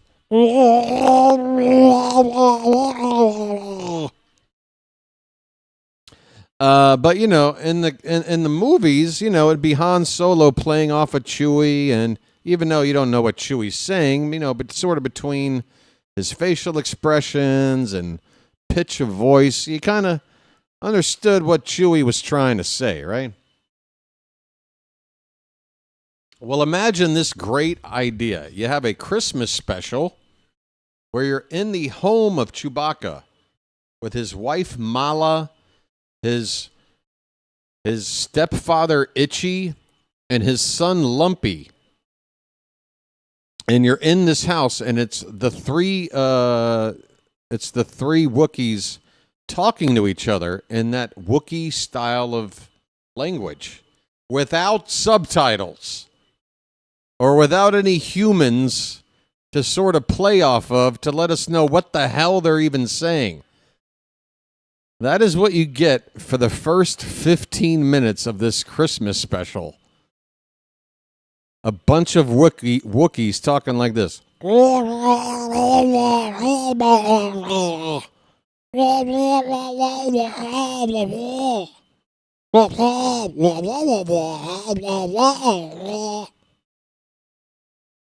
Oh, that was a great idea.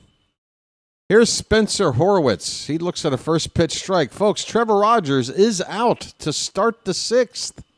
That was pitch number 79. How far is he going to go? Was Paul Lynde in the Star Wars Holiday Special? No, he was not. He was maybe the only guy from that era that wasn't in it. That's right, folks. I do Paul Lynde impressions. I'm trying to get a young crowd here. Horwitz fouls off a 1-1 pitch. It's a ball and 2 strikes. We're in the top of the 6th. Orioles ahead 5-2.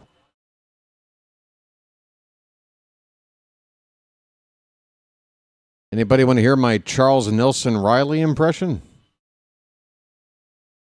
1-2 pitch. Swung on and missed. Rogers is still blowing them away here in the 6th.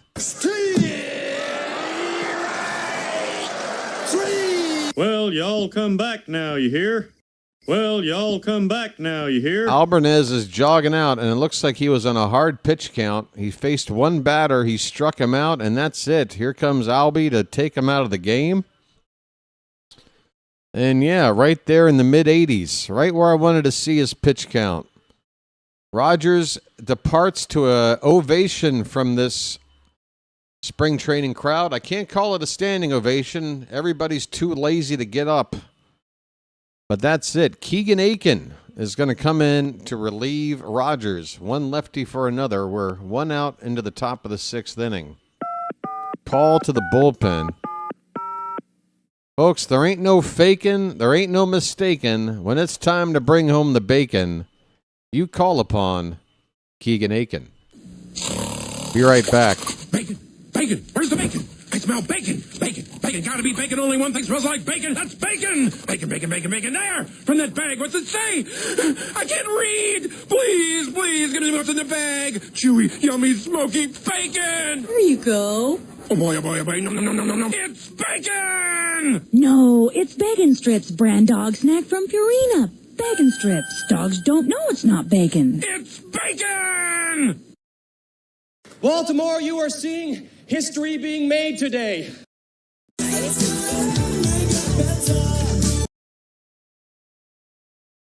I am the Cal Ripken of birthday cake. Oreo. Oh, my God. I forgot about this button. Oreo. Oh, my God. This button's being neglected during spring training with all these no-name players late in the game. I could have been hitting this button how many times? Oreo. Oreo. I thought that was the... What was that? It was nothing. It was nothing. I thought that was the Chris Tucker one. Marked who? Oh, Chris is what? What was that? It was bad. It had nothing. No fire, no energy, no nothing. You know I have a shoulder right here. Okay, so that's what, and this is who. Oreo. All right. Keegan Aiken, that's who he is. We are back underway here.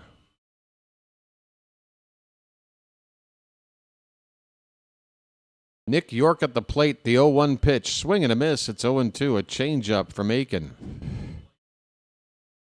Rogers goes 5 1/3, scattered 7 hits, did not walk anybody, struck out 7, gave up 2 earned runs.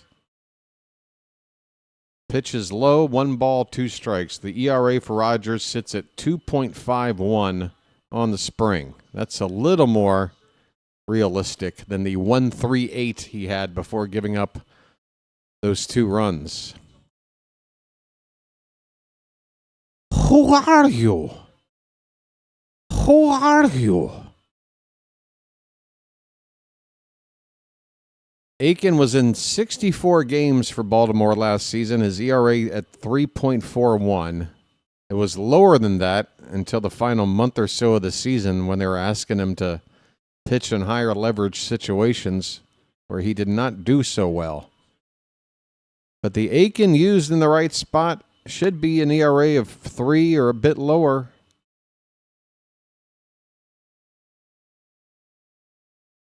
We got a 2-2 count on York. Pitch. That's hit in the air to right. Backing up. Still backing up. Kjerstad on the track makes the catch. Second time tonight, Kjerstad has made a play on the run. Good for Silent J. He makes a nice running catch here for the second out in the bottom of the sixth. Sorry, top of the sixth we are. Not the first time today I've forgotten if we're the home team or the road team. Nick Gonzalez is up. I'll be back on the screen in just a moment. 2 down, bases empty. Pitch is fouled off to the left.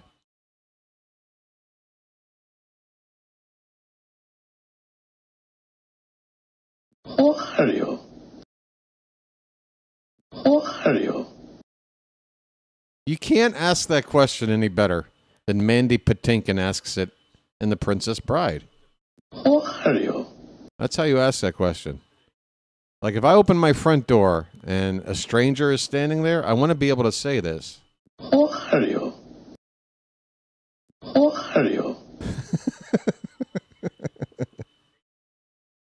0-2 on Gonzalez. Let's get out of this quickly. The pitch. Line drive, foul down into the corner. Still 0-2. Down in the corner, out in the street, where the Pope boys are playing nickel tappy feet. Bringing nickel tappy feet. There's a swing and a miss. Aiken with a strikeout to end the inning, folks. Might as well stay off camera for a minute and take a little break. At the end of 5.5, the Orioles lead at 5-2.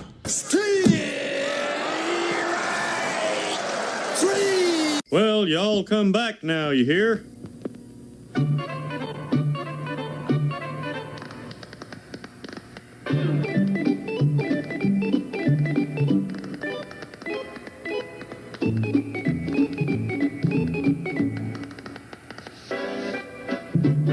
Bow.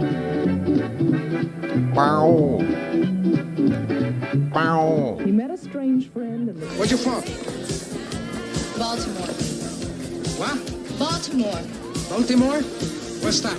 Look, it doesn't really matter, all right? Oh, boy, is this great! We're number one.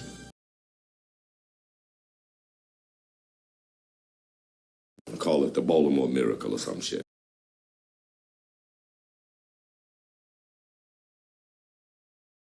This is Sparta! Do you have ways of showing you're angry? Are there things that make you angry? Do you have ways of showing you're angry? All right. Hey, is that the actress from Community? She must be on Ozempic, too. Good grief. These Hollywood people. They all want to look like they're malnourished. Hey, folks, I'm rich, I'm famous, and I have that really sexy malnourished look. Makes total sense. All right. Sammy's up, folks. Slamming Sammy Basayo's got 2 home runs tonight. Make some noise in the Charm City chat. Sammy.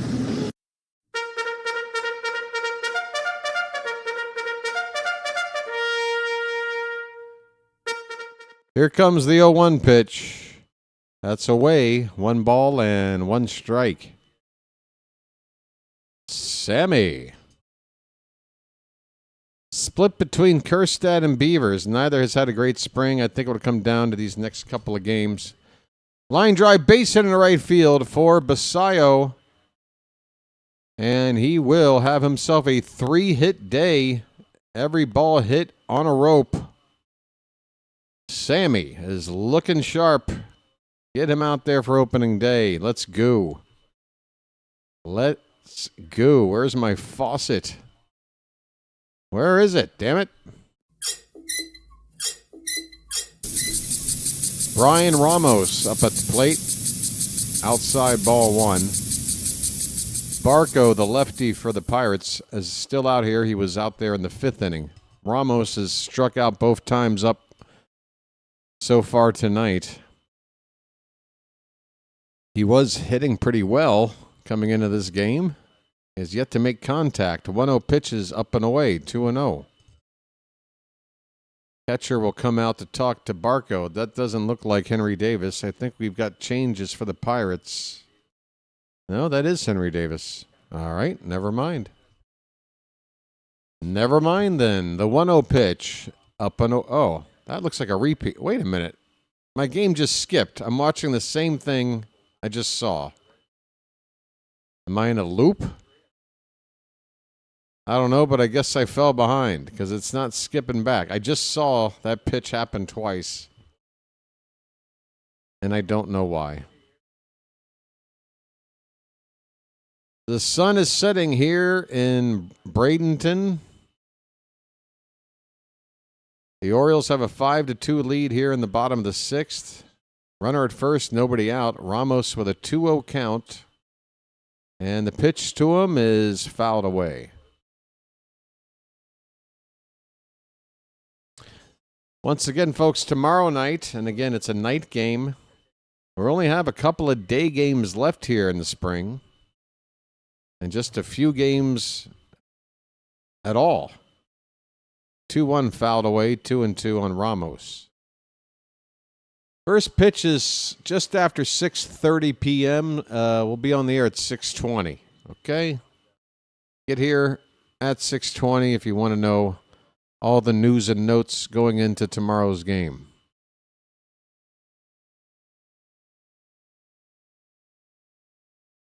How are we doing on that like count, folks? It's been a while. We're closing in on 40. Again, I was trying to get to 100, folks. If we can get to over 40, and then we add in the vertical side, I think that might get it done. Folks, if you're here right now and you haven't hit that like button, for those who have already, first let me tell you guys, thank you so much, and thank you for tolerating the occasional request to get these likes up. 2-2 pitch to Ramos, swing and a miss. He's down on strikes, one away. Ramos has struck out 3 times here in this one.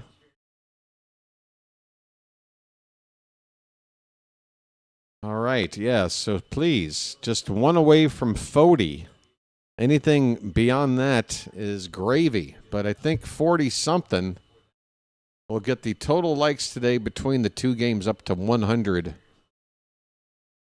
And that's a good day, a good day's work.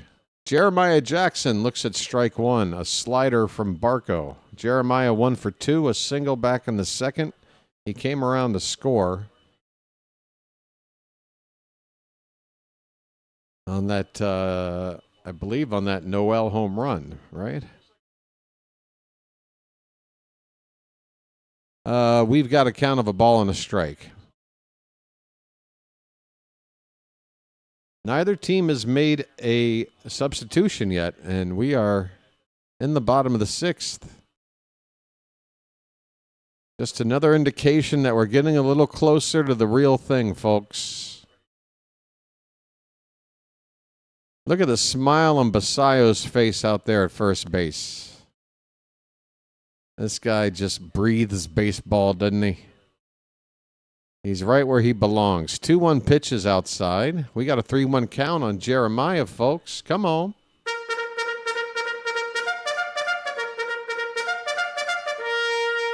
And the sun is coming up over here in Thailand, folks. The lighting on my end might start to get a little funky. Don't worry. I'm not having any health issues. This ball is going to get flared out to right field. And a play at second as Basayo had to see if that ball would be caught or not. It never looked like it would be, but Sammy, I guess, didn't get a good read off the bat. Was pretty far from second base when the catch was made. He had to hustle.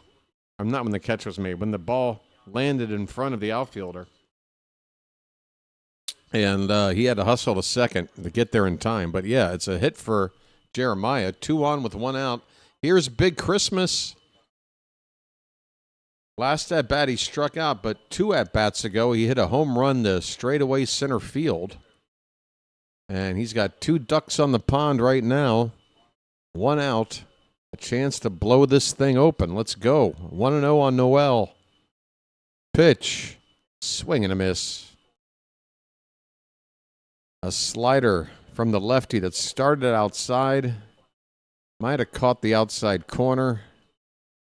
Probably not a good pitch for Noel to swing at. 1-1. Oh, that was one to swing at. That slider broke into the middle of the plate. Noel just gave up on it. So based on the previous 2 pitchers, I would not be surprised if Noel went to the well a third time. Or excuse me, Barco went to the well a third time with another slider. He checks Basayo back at second. He looks once more. Here comes the 1-2 pitch, and that's a heater. Fouled away. On the outer corner of the plate. Good pitch on 1-2.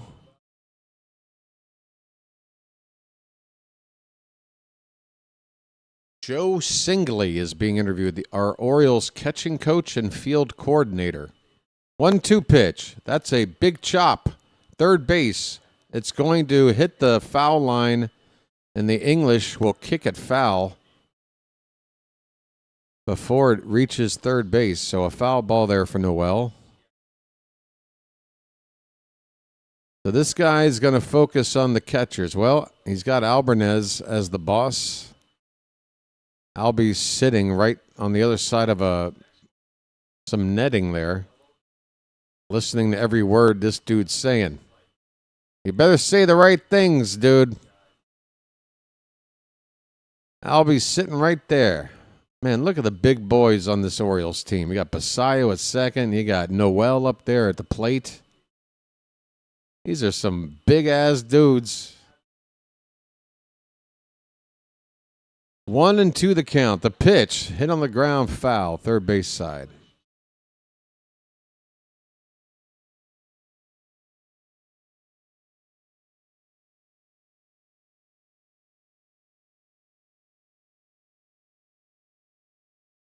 I don't know if I can handle Ryan Ripken doing the color. It's like listening to the Ryan Ripken show. But I'm watching a game here. No offense, Ryan. You know, I'm staying in my lane. That's all I'm saying. 1-2 the count on Noel. First and second, 1 out. The pitch. Another ground ball, third base side, foul. That one landed in the camera well over there. Foul. 5 foul balls so far in this at-bat by Noel. You would love to see an at-bat like this end with something big. 1-2 pitch. Another one fouled off. Same area.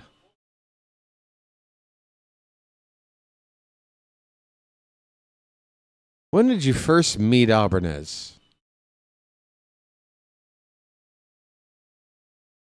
Albie's looking right at him right now.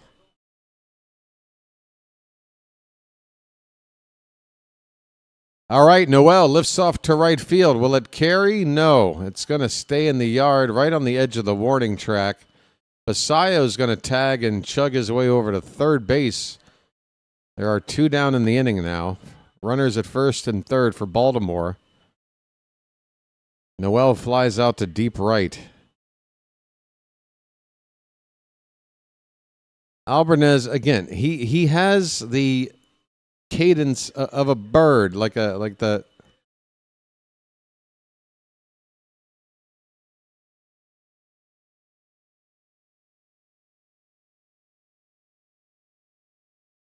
Albie looks like he's what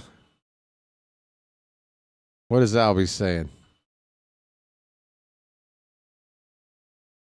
Tyro Estrada looks at a fastball outside for ball 1.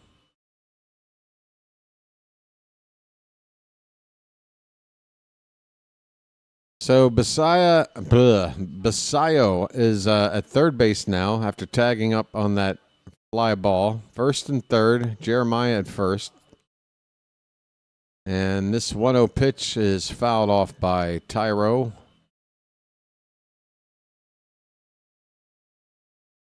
I'm about ready to cut this dude.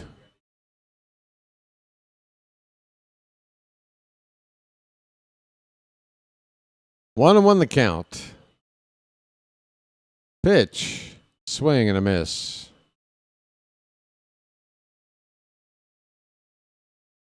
Barco has thrown 38 pitches since coming in. So I'm starting to think he's more than just a middle reliever. The 1-2. That's a called strike 3. Tyro Estrada with another hitless day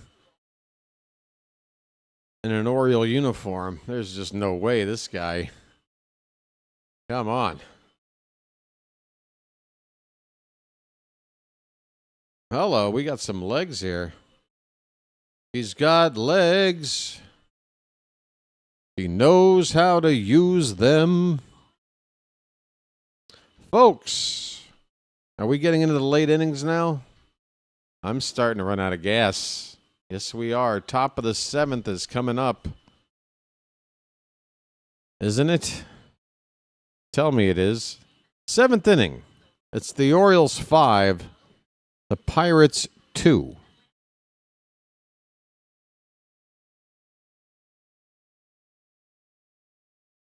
We've got a minor league contract for our boy. Okay, stash away. Stash him away. But if I need a middle infielder, I don't know if he's the first guy I want to call up. Guy has done absolutely nothing in his month of spring work here. I mean, I remember one bad play in the field. Not to mention he can't hit.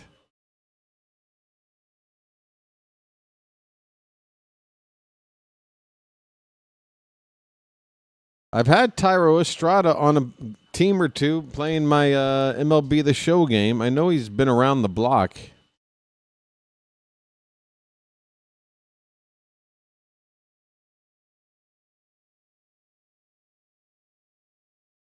There's a chance for there to be something there, but I'm just happy that some of these other guys we invited to camp are showing that something is there. You know, not everybody's going to. Brian Ramos has had a bad game today, but he had 3 hits just a day or two ago. Last game or 2 games ago he played. Hey, our closer's coming in. Our closer is coming in right here in the 7th inning, folks. It's Helsley in the 7th. Close the door. And then you'll burn in hell.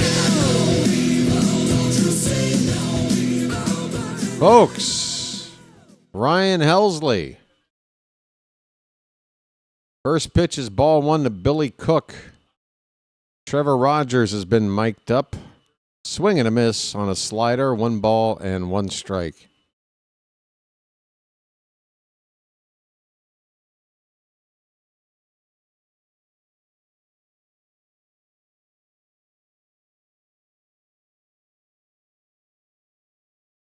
That pitch is in the dirt, and the count is 1-2. The one thing I know about Tyro Estrada, assuming that the attributes on the video game match up even close to the real thing, and typically they do. Sometimes they get it wrong if a player, like, you know, is kind of relatively obscure to start the season. They put him in the game, and then he goes off to have a... Like Nick Kurtz, for example. At the beginning of last year, if you had Nick Kurtz on like the original lineup or roster, I mean, of the game, he isn't nearly as highly rated as he is now. Here's a slow roller up the third baseline, and wisely, Ramos waits for it to roll foul. It does with about 10 feet to go before getting to third base. So foul ball here. And what was I going to say? Yeah, Tyro Estrada. I've used him in the game. He's got one of the weakest throwing arms. It's like he's got like a 34 rating, which is like extremely low. For any infield position, second base is really the one place you can get away with it. So that tells me that you can really only play him at second base. 2-2 pitch, swing and a miss. Down goes Billy Cook. It's a strikeout for our closer, Helsley. Folks. Well, y'all come back now, you hear? Ryan Helsley strikes out the first batter he sees. Jake Mangum will come up 1 for 2. Paul Lynde and Kiss in a Halloween special. Just more late 70s cocaine-driven madness on network television. Folks, television used to be must-see TV. And he just had a handful of channels, which meant likely whatever the best thing on was on, the whole country watched it together. And then the next day, you'd talk to people about what you watched on TV the night before. Remember that?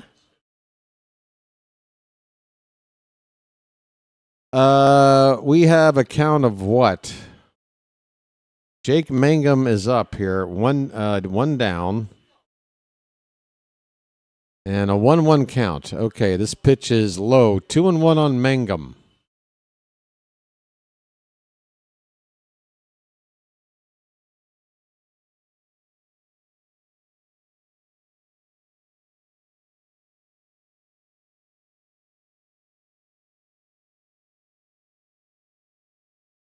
Two balls and a strike on Jake Mangum. The pitch. Here's a high chopper to short. Big bounce right there. A helpful bounce. And Vasquez will throw out Mangum for out number 2. Here comes that prospect I was telling you about. Another reason to be excited about the Pirates this season. Connor Griffin. This guy is the number 1 rated prospect coming into this season. And he is up to hit here against the closer, Helsley, for Baltimore. First pitch bounces in there for ball 1. Griffin's only hitting 194 in the spring. I know he had an early home run. I was assuming that he was on track to be a part of the opening day roster and maybe opening day lineup, but maybe not.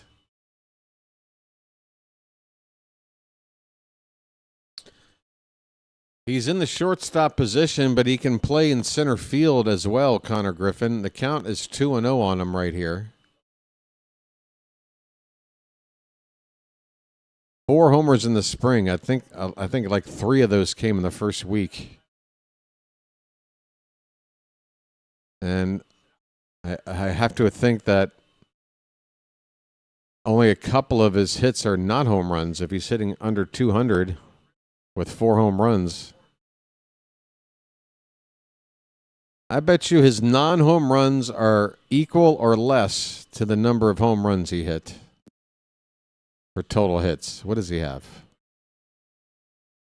That pitch is fouled away. It's 2-2 on Griffin. Bases empty, 2 down, top of the 7th. The nightfall is here in Sarasota.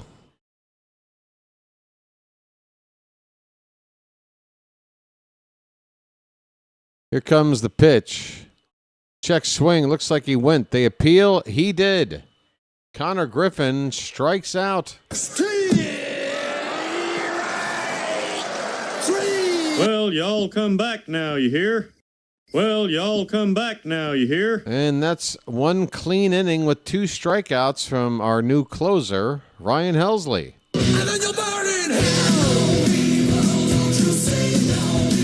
Folks, I wish I could play more of that song, but any more than that, and I'm going to get a copyright claim. And then I have to edit the song out of the stream, which means that has to remove the live chat replay, and nobody wants that. 4 homers, 3 non-homers. There you go. BW sneaks another one in. Hey, folks, we've reached 7th inning stretch. You know why I know? Because George has already done what everybody else is required to do right now for the 2nd time today. Or for me tonight, coming up on the 7 a.m. hour for your boy BW. This is insane. Who does this? Who streams like this?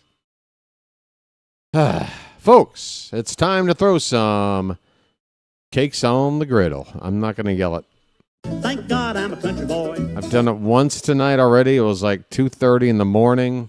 I got neighbors. Thank God I'm a country boy. It's just now 7 a.m. Thank God I'm a country boy. And I live in an area where people are less likely to be mad if you make noise at 2 in the morning versus 7 in the morning. Thank God I'm a country boy. You feel me? All right. We're underway in the bottom of the 7th. La Sorsa, a lefty. Was he not on Team Italy in their bullpen? Weston Wilson with a fly ball to center field. Backing up and making the catch out there is Billy Cook. Joe La Sorsa was with the Reds last season. I swear this guy was on Team Italy, wasn't he? He's got an Italian look to him, I can tell you that. First pitch is in there for a strike, a slider to Luis Vasquez. Vasquez is 0 for 2. Swing and a miss, 0-2 the count. Both times up, Vasquez is grounded out to shortstop. Average currently 267. Oh, La Sorsa, I just heard Kevin Brown mention the words WBC. So, yeah, he was at least in the tournament. Yep, Italian. Okay. Here's a ball hit to right. And it'll be caught on the run out there by Ryan O'Hearn. Fairly deep right field. O'Hearn making the catch in front of the track. 2 down in the bottom of the 7th. 6.75 ERA for Italy. So Griffin stays in the game for the Pirates. He's at shortstop. Escudero is the new catcher for Pittsburgh. Scherer at first base for Horowitz. Callahan at second. Nick York moves to third base or second base. One of the two. Oh, York is out of the game. Callahan at second. Nick Gonzalez moves to third. Here's a ground ball to the shortstop.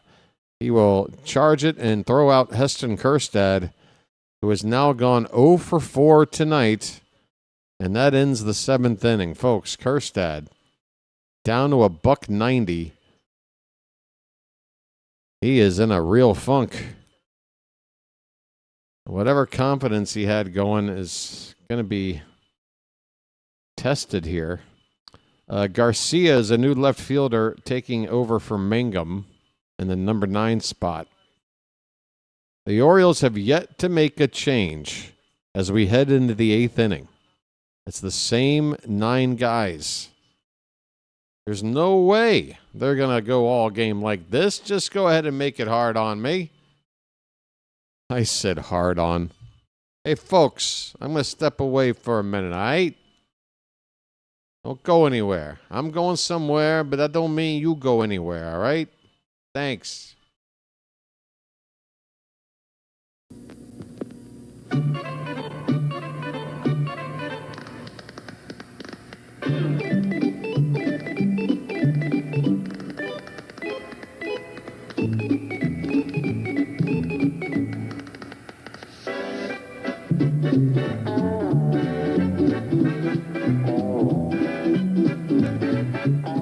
He met a strange friend in the Chesapeake Bay when Monday... Oh, this chair hurts my ass after a doubleheader.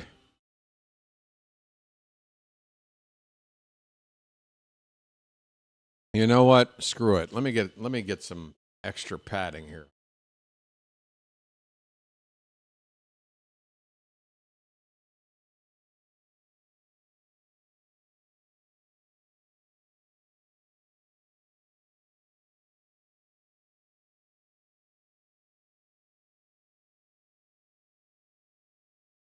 Oh boy, it looks like Heston Kjerstad might have come up a little bit limp running down the first base line on his last ball put in play while swinging a bat. Kjerstad has left the field of play, and he might have an issue. Grant Wolfram is on to pitch.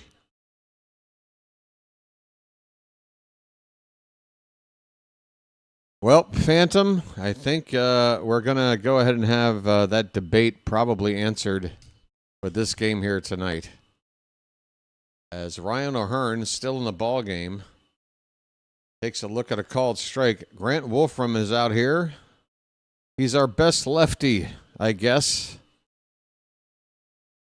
going into this season. And there's a strike, a sinker.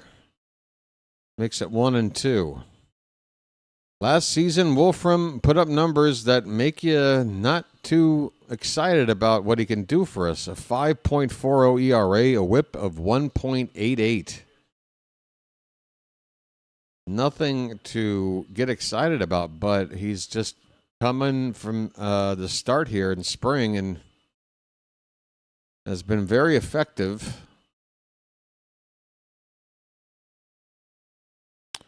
Two pitch to O'Hearn. Swing and a miss, and Wolfram keeps on keeping on.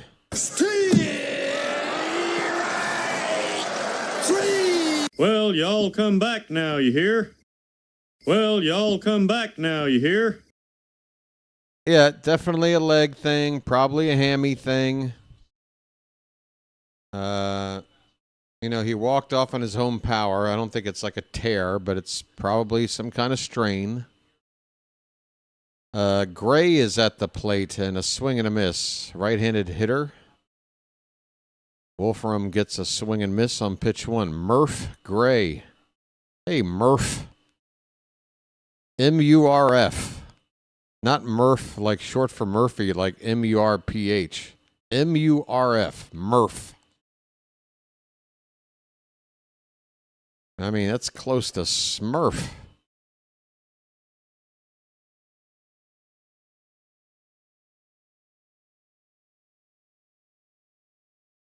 One pitch is over the plate but low. 2-1. So, yeah, bad news for Silent J, folks. Oh, I'm still off screen. Sorry. Doesn't look good. We have no idea if it's a major thing or not. That's a ball hit well in the right center field. Going back on the track, sticking out his glove is Taveras. He can't get it. The ball bounces over for a ground roll double. I thought Taveras could maybe make a play on this. I want to see him make a play on a ball like this. A long run.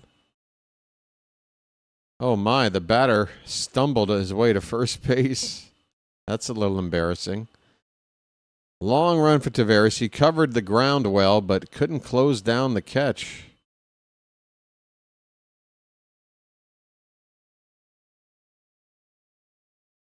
Runner at second with one away. And pitch inside. Who's up? This is Tyler Callahan, left-handed hitter.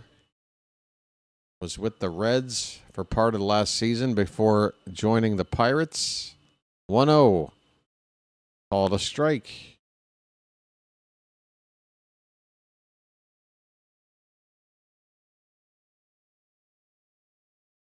The Orioles do have some changes on defense. I'll give them to you here after the next pitch. 1-1 pitch. Swing and a miss. 1-2 on Callahan.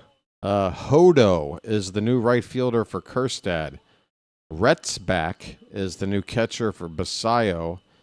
T.T. Bowens is in at first for Noel. The other 6 positions are unchanged. 1-2 pitch. Swing and a foul ball right at the plate.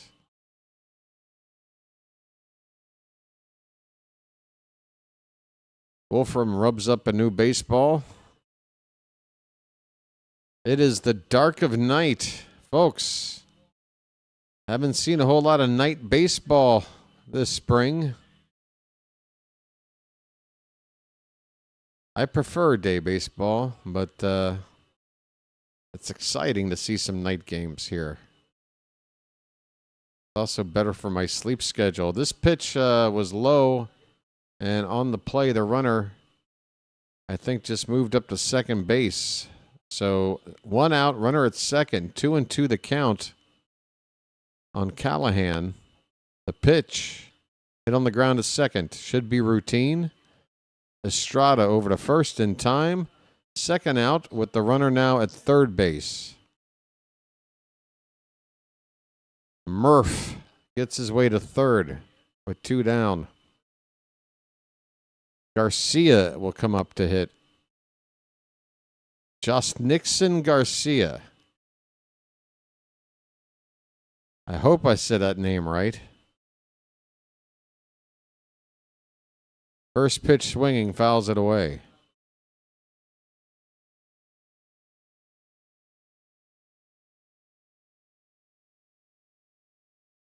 Oh, yeah, I'm getting pinker by the minute.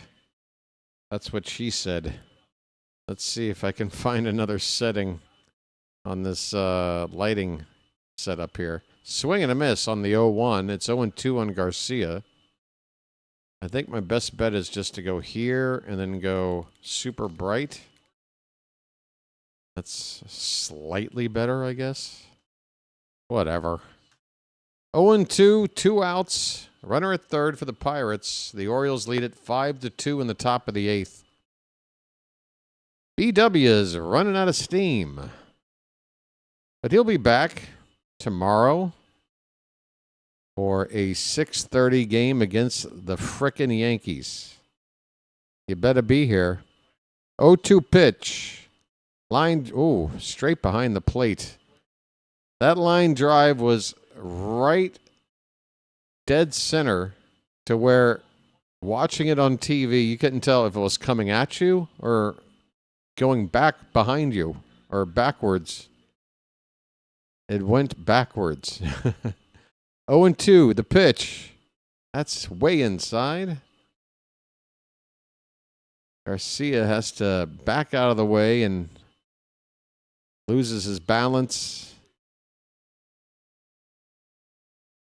He will work his way back around into the box here with a count of 1-2 strikes. 2 down, runner at third. Wolfram looking to retire Garcia. A pitch in the dirt. A curveball makes it 2-2. 20 pitches now from Wolfram. You'd like to see a reliever pitch 1 inning without going over the 20-pitch mark. Hopefully it won't be much longer before the end of the inning. Swing and a miss. That'll do it. Curveball, strike 3. Well, y'all come back now, you hear? Well, y'all come back now, you hear? Folks, we head to the bottom of the 8th. The Orioles lead at 5-2. Last chance to add on. Let's go. Brian Ramos, Jeremiah Jackson, Weston Wilson, Tyro Estrada, Leody Taveras, and Luis Vasquez. 6 of the 9 players in the starting lineup are still in the game as of right now. We'll see if that remains true before the next pitch. Folks, might I urge you to help out the channel in any which way you can. It is an ongoing one battle after another. Just a little timely Oscar humor for everybody. We are over the 40 like mark. 43, folks. If we can just get her to about 45, 50, if you're nasty, then I think we're going to get 100 total likes on the day between the first game against the Yankees and this one here tonight. Thousands of people have showed up. By the way, folks, I spent about a week or so checking my phone on a daily basis to see that that meter click over to 1 million views. And as you're monitoring it, it's set to like 999,000 point. So it's point. So you're into the hundreds, right? So it might be 999,700 something right before it hit 1 million. Now that I'm at 1 million, it just reads 1.0 M, which means that thing I was looking at and watch move every day, it's not going to be 1.1 M, which is the next number up. It's going to take 100,000 views. That's several weeks at least. So the practice of looking at that, now that it's at 1 million, is basically pointless. Taveras with a pop-up. That ball just out of reach of Callahan, who reached into the camera well with his glove to try to catch it. Could not. Taveras is still in this game and is at the plate with a count of a ball and a strike. Diamond is the new pitcher on for D. Diamond. If you tell me his first name's Dustin, I'm getting my coat and I'm leaving. Derek Diamond. Ground ball, base hit up the middle for Taveras. Okay, buddy. Taveras joins the hit parade. He's 1 for 3. Leadoff man on, and folks, who wants to see, show of hands, who wants to see with a 3-run lead late in the ball game, Taveras a leadoff single? He has the reputation for stealing bases. Who would like to see him try to do that right now? I would. Maverick Hanley's up to pinch hit. And he pops it straight up on the first pitch in a shallow center field. Make it right field. The cameraman tracking the center fielder the whole way until the last minute. Catch made in right by Garcia for the Pirates. There's one down here in the bottom of the 8th. Yeah, Taveras, I want to see. Go. There's one down. Still time to try it. Brian Ramos is coming up. He is still in the ball game, 0 for 3.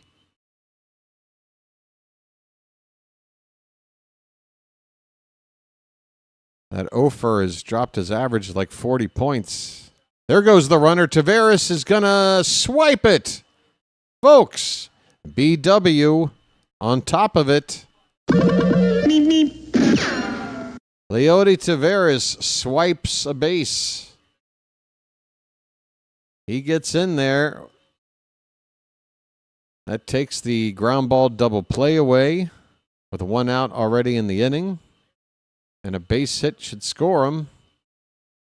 2 chances to do it now. Ramos with a count of a ball and no strikes. Pitch. Hit up the middle. Shortstop will glove it to his left. Throws off balance in time. Nice play. And Taveras works his way up to third with 2 down.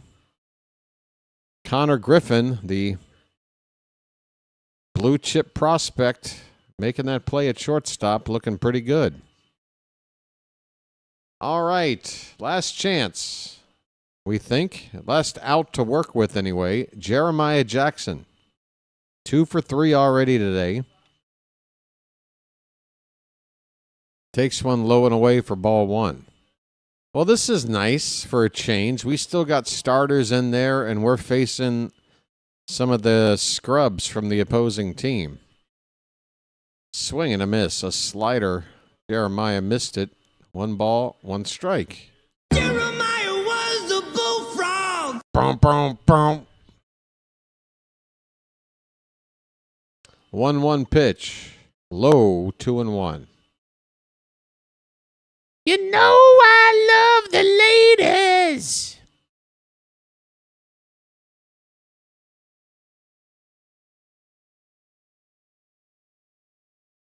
Jeremiah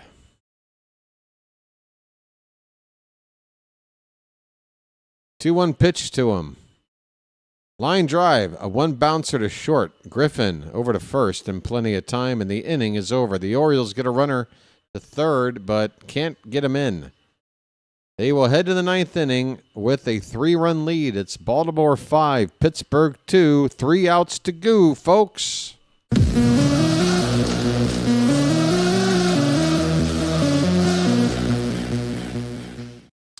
3 outs to go in 1 week until opening day. Charm City chat, tell me you can't wait. Baby, I can't wait.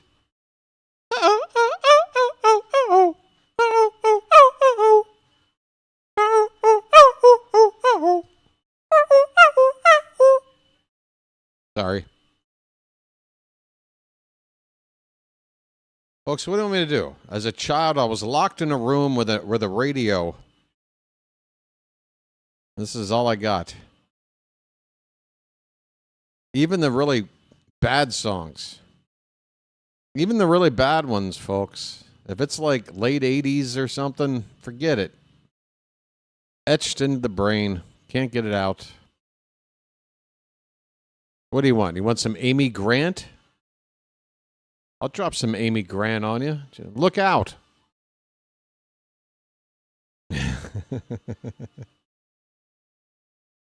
Twins going down at our new big scoreboard at Camden Yards next weekend. The new big scoreboard. Folks, are they going to blast BW's image up there? In 4K on a screen 4 stories tall or whatever the hell it is? Come on. Get me up there. I'll scare the shit out of everybody.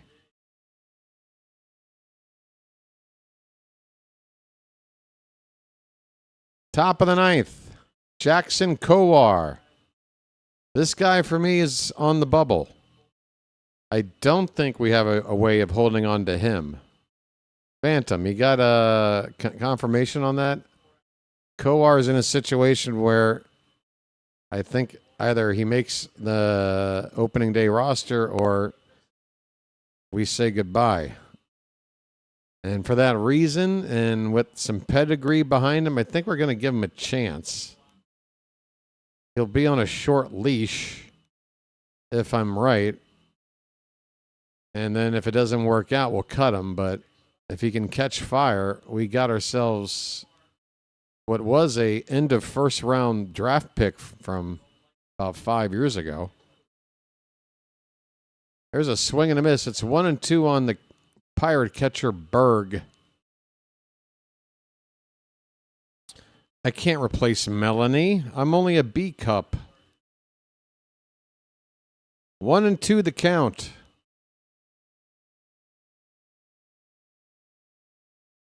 He'll take me over Mel Proctor? Or Mel from Mel's Diner?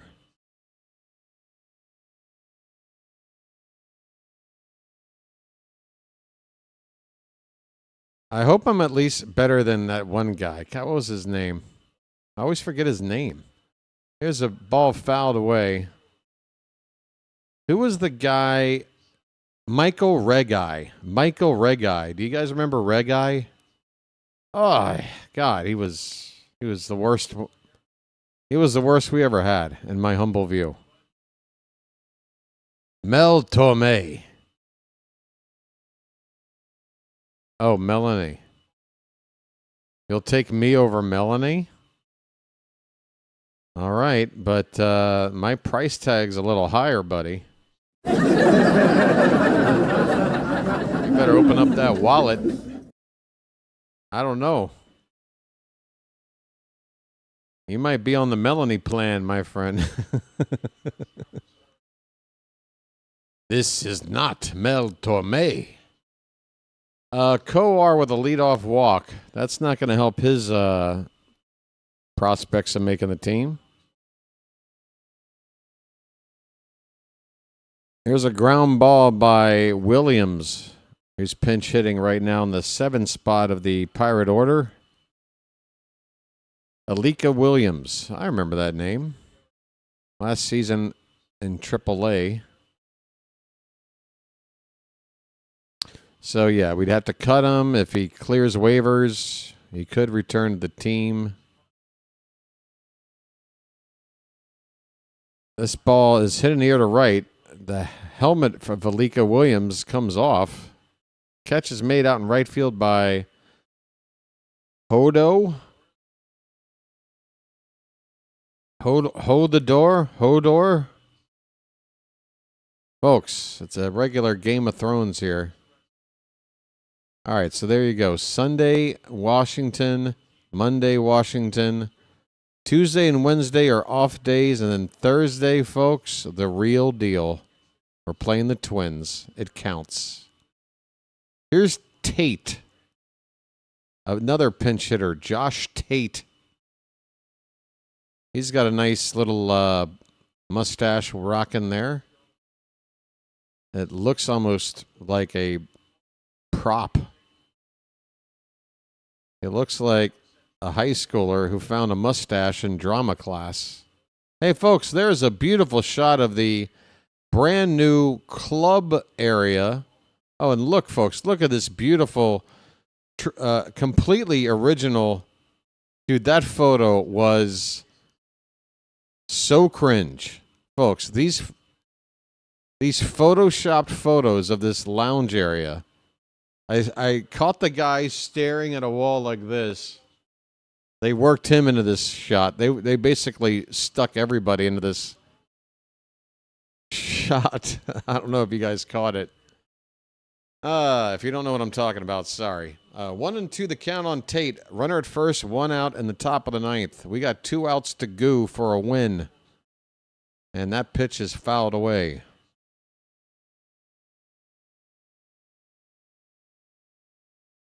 Now, I don't know how much Kowar can do well here to impress, considering he's facing some Pirate scrubs. I guess the only thing he can do is maybe blow his chances by having a bad inning. He's got 1 runner on here, and this pitch is in the dirt. 2 balls, 2 strikes. Oh, yeah, the concept photos. That's the word I'm looking for. Concept photos. Look at that giant scoreboard out. Oh, that's not our new scoreboard. That's the scoreboard here at Ed Smith Stadium. Hello, Hank. Swing and a miss on a 2-2 pitch. Tate strikes out. 1 out to go, folks.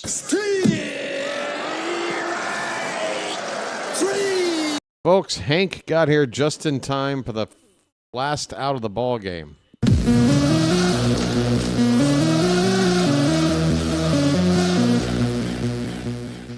The batter is Scherrer. Are you sure?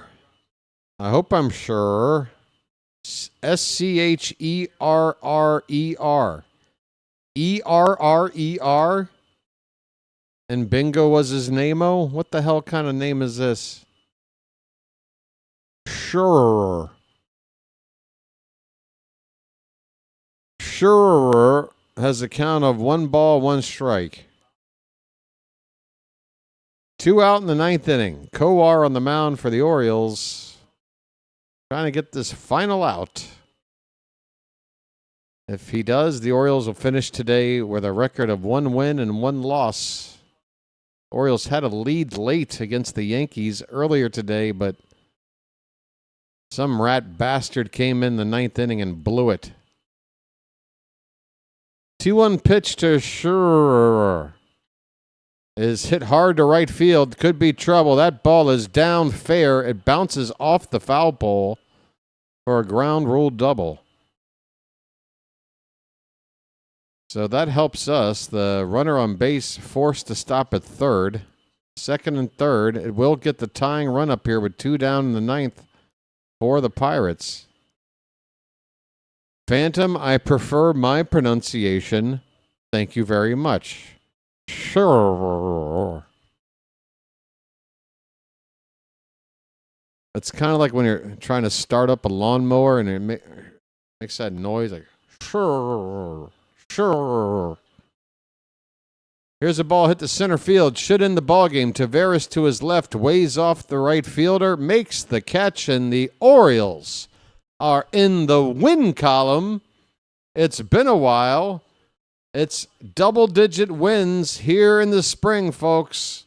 The Orioles win this one against the Pirates. Final score, 5-2.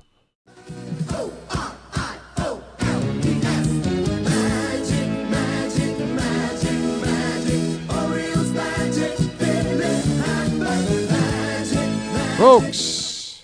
Ho, ho, it's magic, you know. Oh, it's magic. On a magic carpet ride. On a magic carpet ride. You believe in magic. Break out. All right, let's talk about it. The Orioles are 10-12-3 on the spring with a win here this evening against the Pirates. Final score 5-2. We were out hit today, 8-7. Neither team made an error. The Orioles got out to a 3-0. Oh, excuse me. They got out to a 5-0 lead and then held on the rest of the way, scoring in each of the first 3 innings. Sammy Basallo with a solo shot in the first. John Kinsey Noel with a 2-run bomb in the second, and Basallo made it a 2-homer day with a 2-run bomb of his own in the third. Jeremiah Jackson and Leody Taveras coming in to score on those 2 homers, those 2-run homers from Noel and Basallo, respectively. That made it 5-0, and we held on the rest of the way. That was the score going into the bottom of the 5th. The Pirates, going into the top of the 4th. The Pirates managed to put up 2 in the top of the 5th on an RBI ground out from Ryan O'Hearn and an RBI single by Brian Reynolds.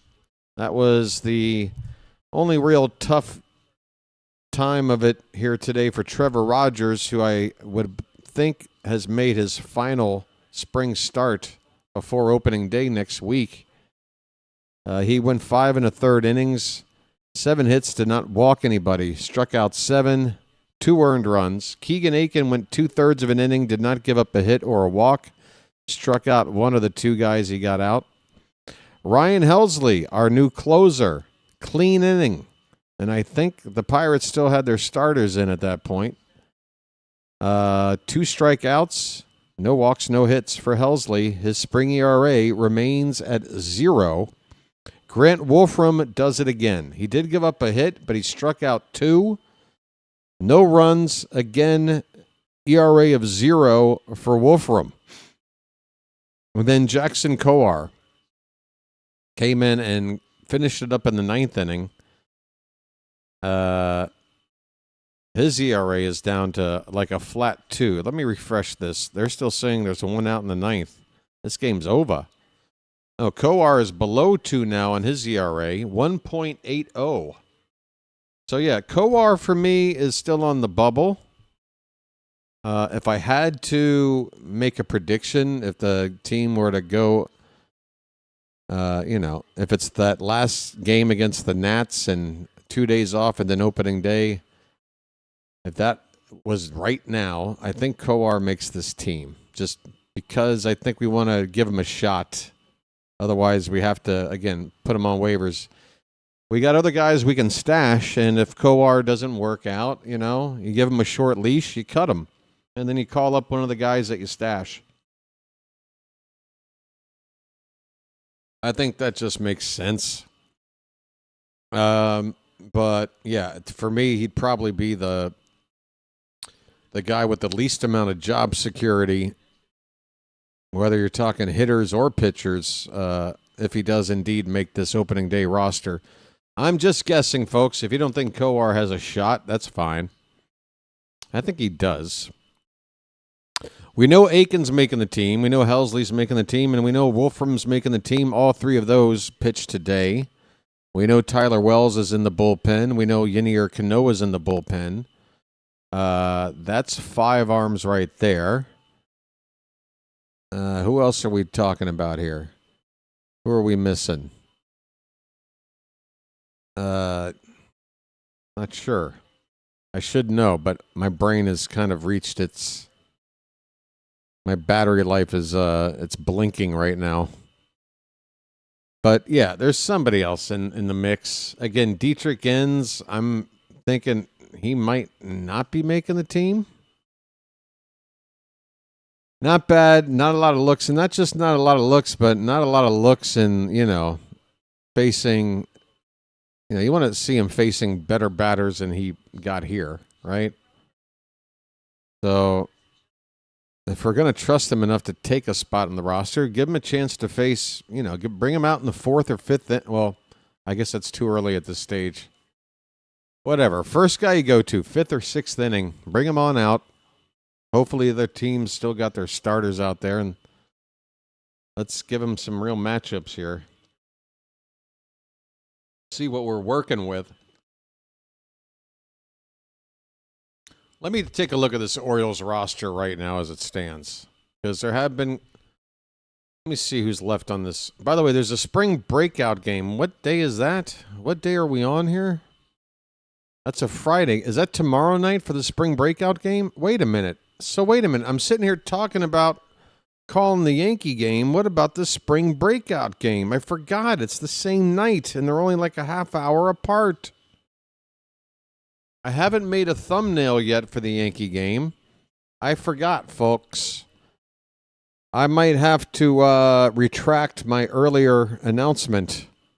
Luckily, I haven't made a thumbnail. I've not made an event yet on the channel for Orioles-Yankees tomorrow night. But I think the spring breakout game, I think, is just a little more interesting to watch. So let me leave it up to you guys. How many people are still here? 26. All right, that's a nice number. Don't run out the door. I'm going to create a quick poll. Which game do you want me to call tomorrow? Okay, it's that simple. You guys let me know. Which game do you want? Oh, God, I can't spell. I'm trying to be fast, and it's making me slow down. Tomorrow night. Spring breakout or Orioles versus Yankees. I should say O's spring breakout. In case you don't know, folks, the spring breakout game is a feature game where our top prospects go head-to-head against another team's top prospects. Carl, the poll is coming in, buddy. No need to type it in. Just answer the poll. It is now out there. Albanez was talking about being more concerned with guys being able to get players out on both sides of the plate than to have extra lefties. So ends may not get any extra consideration over a righty. Yeah, I just like to have, 3 lefties if we can. But if we don't have, if our third lefty is trash, then no, I'd rather just go with the best pitcher. Yeah, I'm not married to matchups. I'm not married to it. But ideally, when you're building a roster, and the Orioles put a lot of work into building this off-season roster, and I just feel like the one area that they had an opportunity to address but didn't was to go out there and get an established left-handed late-inning guy, and they didn't. Now, I'm happy that Grant Wolfram looks like he could take on that role, but he has to do it when it counts. It's not like we're basing our opinion of Wolfram from what he did on the mound in regular season toward the end of last year. We're really just basing it on how he's looked in the spring. And once you flip the calendar, once you wipe the chalkboard and everything starts to be real, you don't necessarily know if things are going to translate with Grant Wolfram. We hope so, but if it doesn't, that's, again, I get it. You want to use your best pitchers, but you need to have some lefties. Yeah, no, it'd be one thing if we had only two lefties, and those two lefties were very established, very, dependable. But that's, I don't think we'd be honest if we said that was the case. Aiken is pretty dependable if you have him in the right role. Wolfram is kind of like we're hoping for the best, and everything does look good. I want to be optimistic. But there's not a whole lot of track record there. And again, if he doesn't pan out, now you're down to just one reliable lefty. And to me, that's not going to cut it. I understand what Albanese is saying, and I agree to a degree. If we're in this situation, as it is, and Enns doesn't look good enough to make the team, then he shouldn't just because he's a lefty. But we should have... We should have prepared for that potential, need for three decent options from the left side. I think you should at least have three options. Maybe you don't go with the three, but if we're going to not stick with Enns, he does get cut. So it's not like you just pull him out of AAA if he looks good. He just gets cut. I think somebody else would scoop him up. I don't know.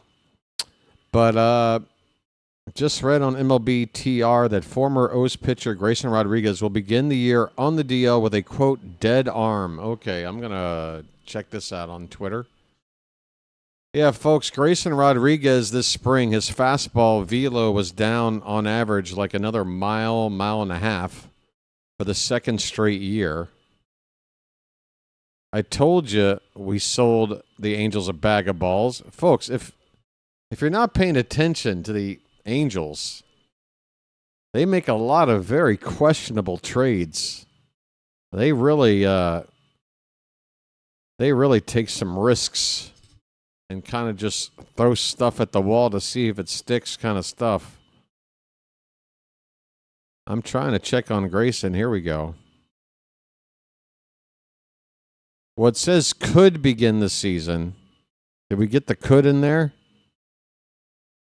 All right, Bam is writing will. I've got from 2 hours ago from the Just Baseball Twitter account that Grayson Rodriguez is dealing with arm soreness and could begin the season on the IL, per Rhett Bollinger. So, original source, Rhett Bollinger. Let's see what he said. Okay, looks like he's a beat writer for the Angels. Here's the original report from Rhett Bollinger. Grayson is dealing with some arm soreness. Kurt Suzuki called it dead arm. Still a chance he's ready for the season if he feels better in the coming days, but they're monitoring him, but could be an IL candidate. Good luck. Good luck with that. Is he good enough? Is he not good enough? Is he going to be ready? Can we, have a timetable for a return, or is it just going to be monthly updates of, well, he might return? It's already starting. It's already starting. Welcome to the Angels, Mr. Rodriguez. Good luck to you, pal.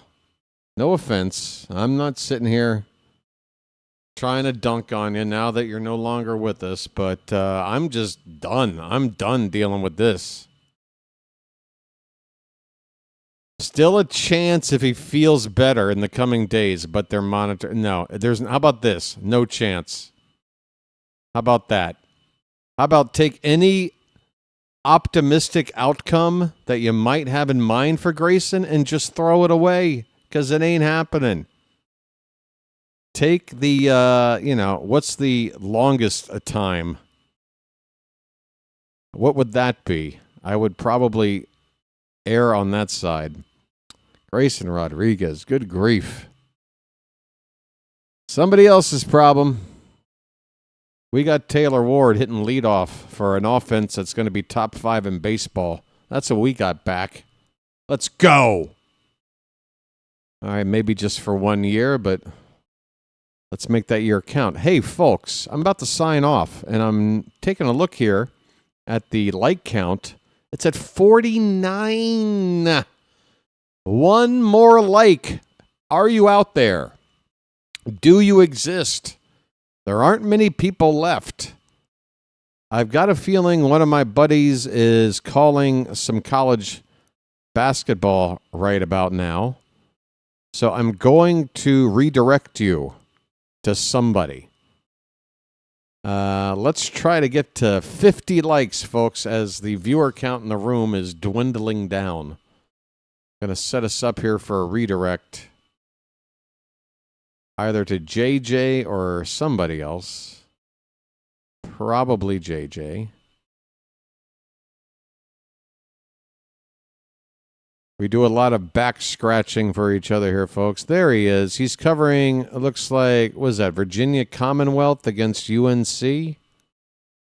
That's what it looks like. VCU versus UNC, folks. I got a feeling the Tar Heels are the favorites for this. It's going to go out on a limb. Without having any clue as to the brackets or anything going on with March Madness this season, I'm going to just make a wild prediction that UNC is the top seed in that matchup. I'm just, I'm crazy like that. All right, we got JJ all set up.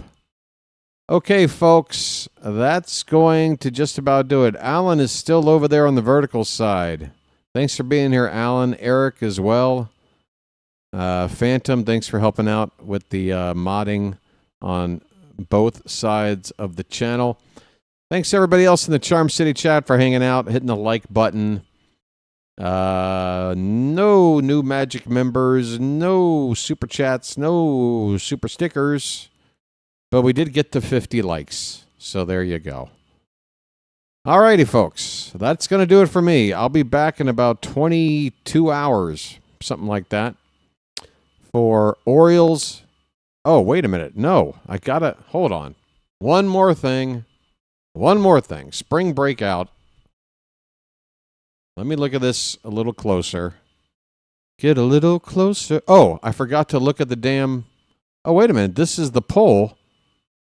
Only 5 votes? Only 5 votes? Holy cow. America, what is up with you guys in democracy? Do you want it or don't you? Right. Well, of the 5 votes, we have ourselves a landslide, folks. You all want Orioles-Yankees. You don't care about the spring breakout game. Fair enough. We'll go with that. Orioles-Yankees tomorrow night. I'm glad I asked you because I was going to, honestly, without your input, I was going to go with the spring breakout game. 3 Orioles on the spring breakout game. Nate George, Rick Honeycutt, Vance Honeycutt, and you forget the third. I thought I heard Trey Gibson was starting the game. That's what I heard. I heard Trey Gibson was starting the game. Again, another reason, if you weren't interested, folks, into tuning into that. But instead, you guys are going to put up with Orioles-Yankees tomorrow night. I don't think I have a starter for the Orioles. Let me run it back and see if they made an announcement for a starter for tomorrow night. You're welcome, Carl. Again, I'm surprised. I thought there would be at least some interest in the spring breakout game. Yep. 7 hours ago, Rockabatko tweeted Trey Gibson starting spring breakout for the Orioles. Zach Eflin, meanwhile, will start Friday night. Tomorrow night. Friday night.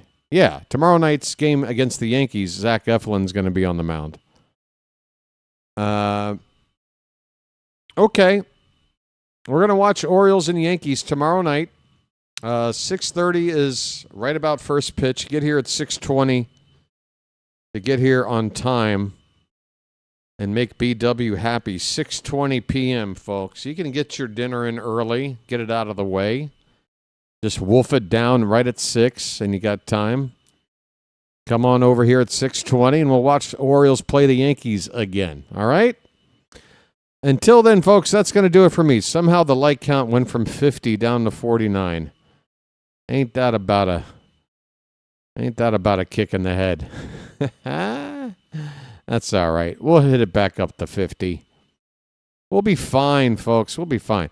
Until tomorrow evening, folks, this has been the Birdwatcher. Hope you've enjoyed the coverage. I will chirp at you later. Take care, everybody.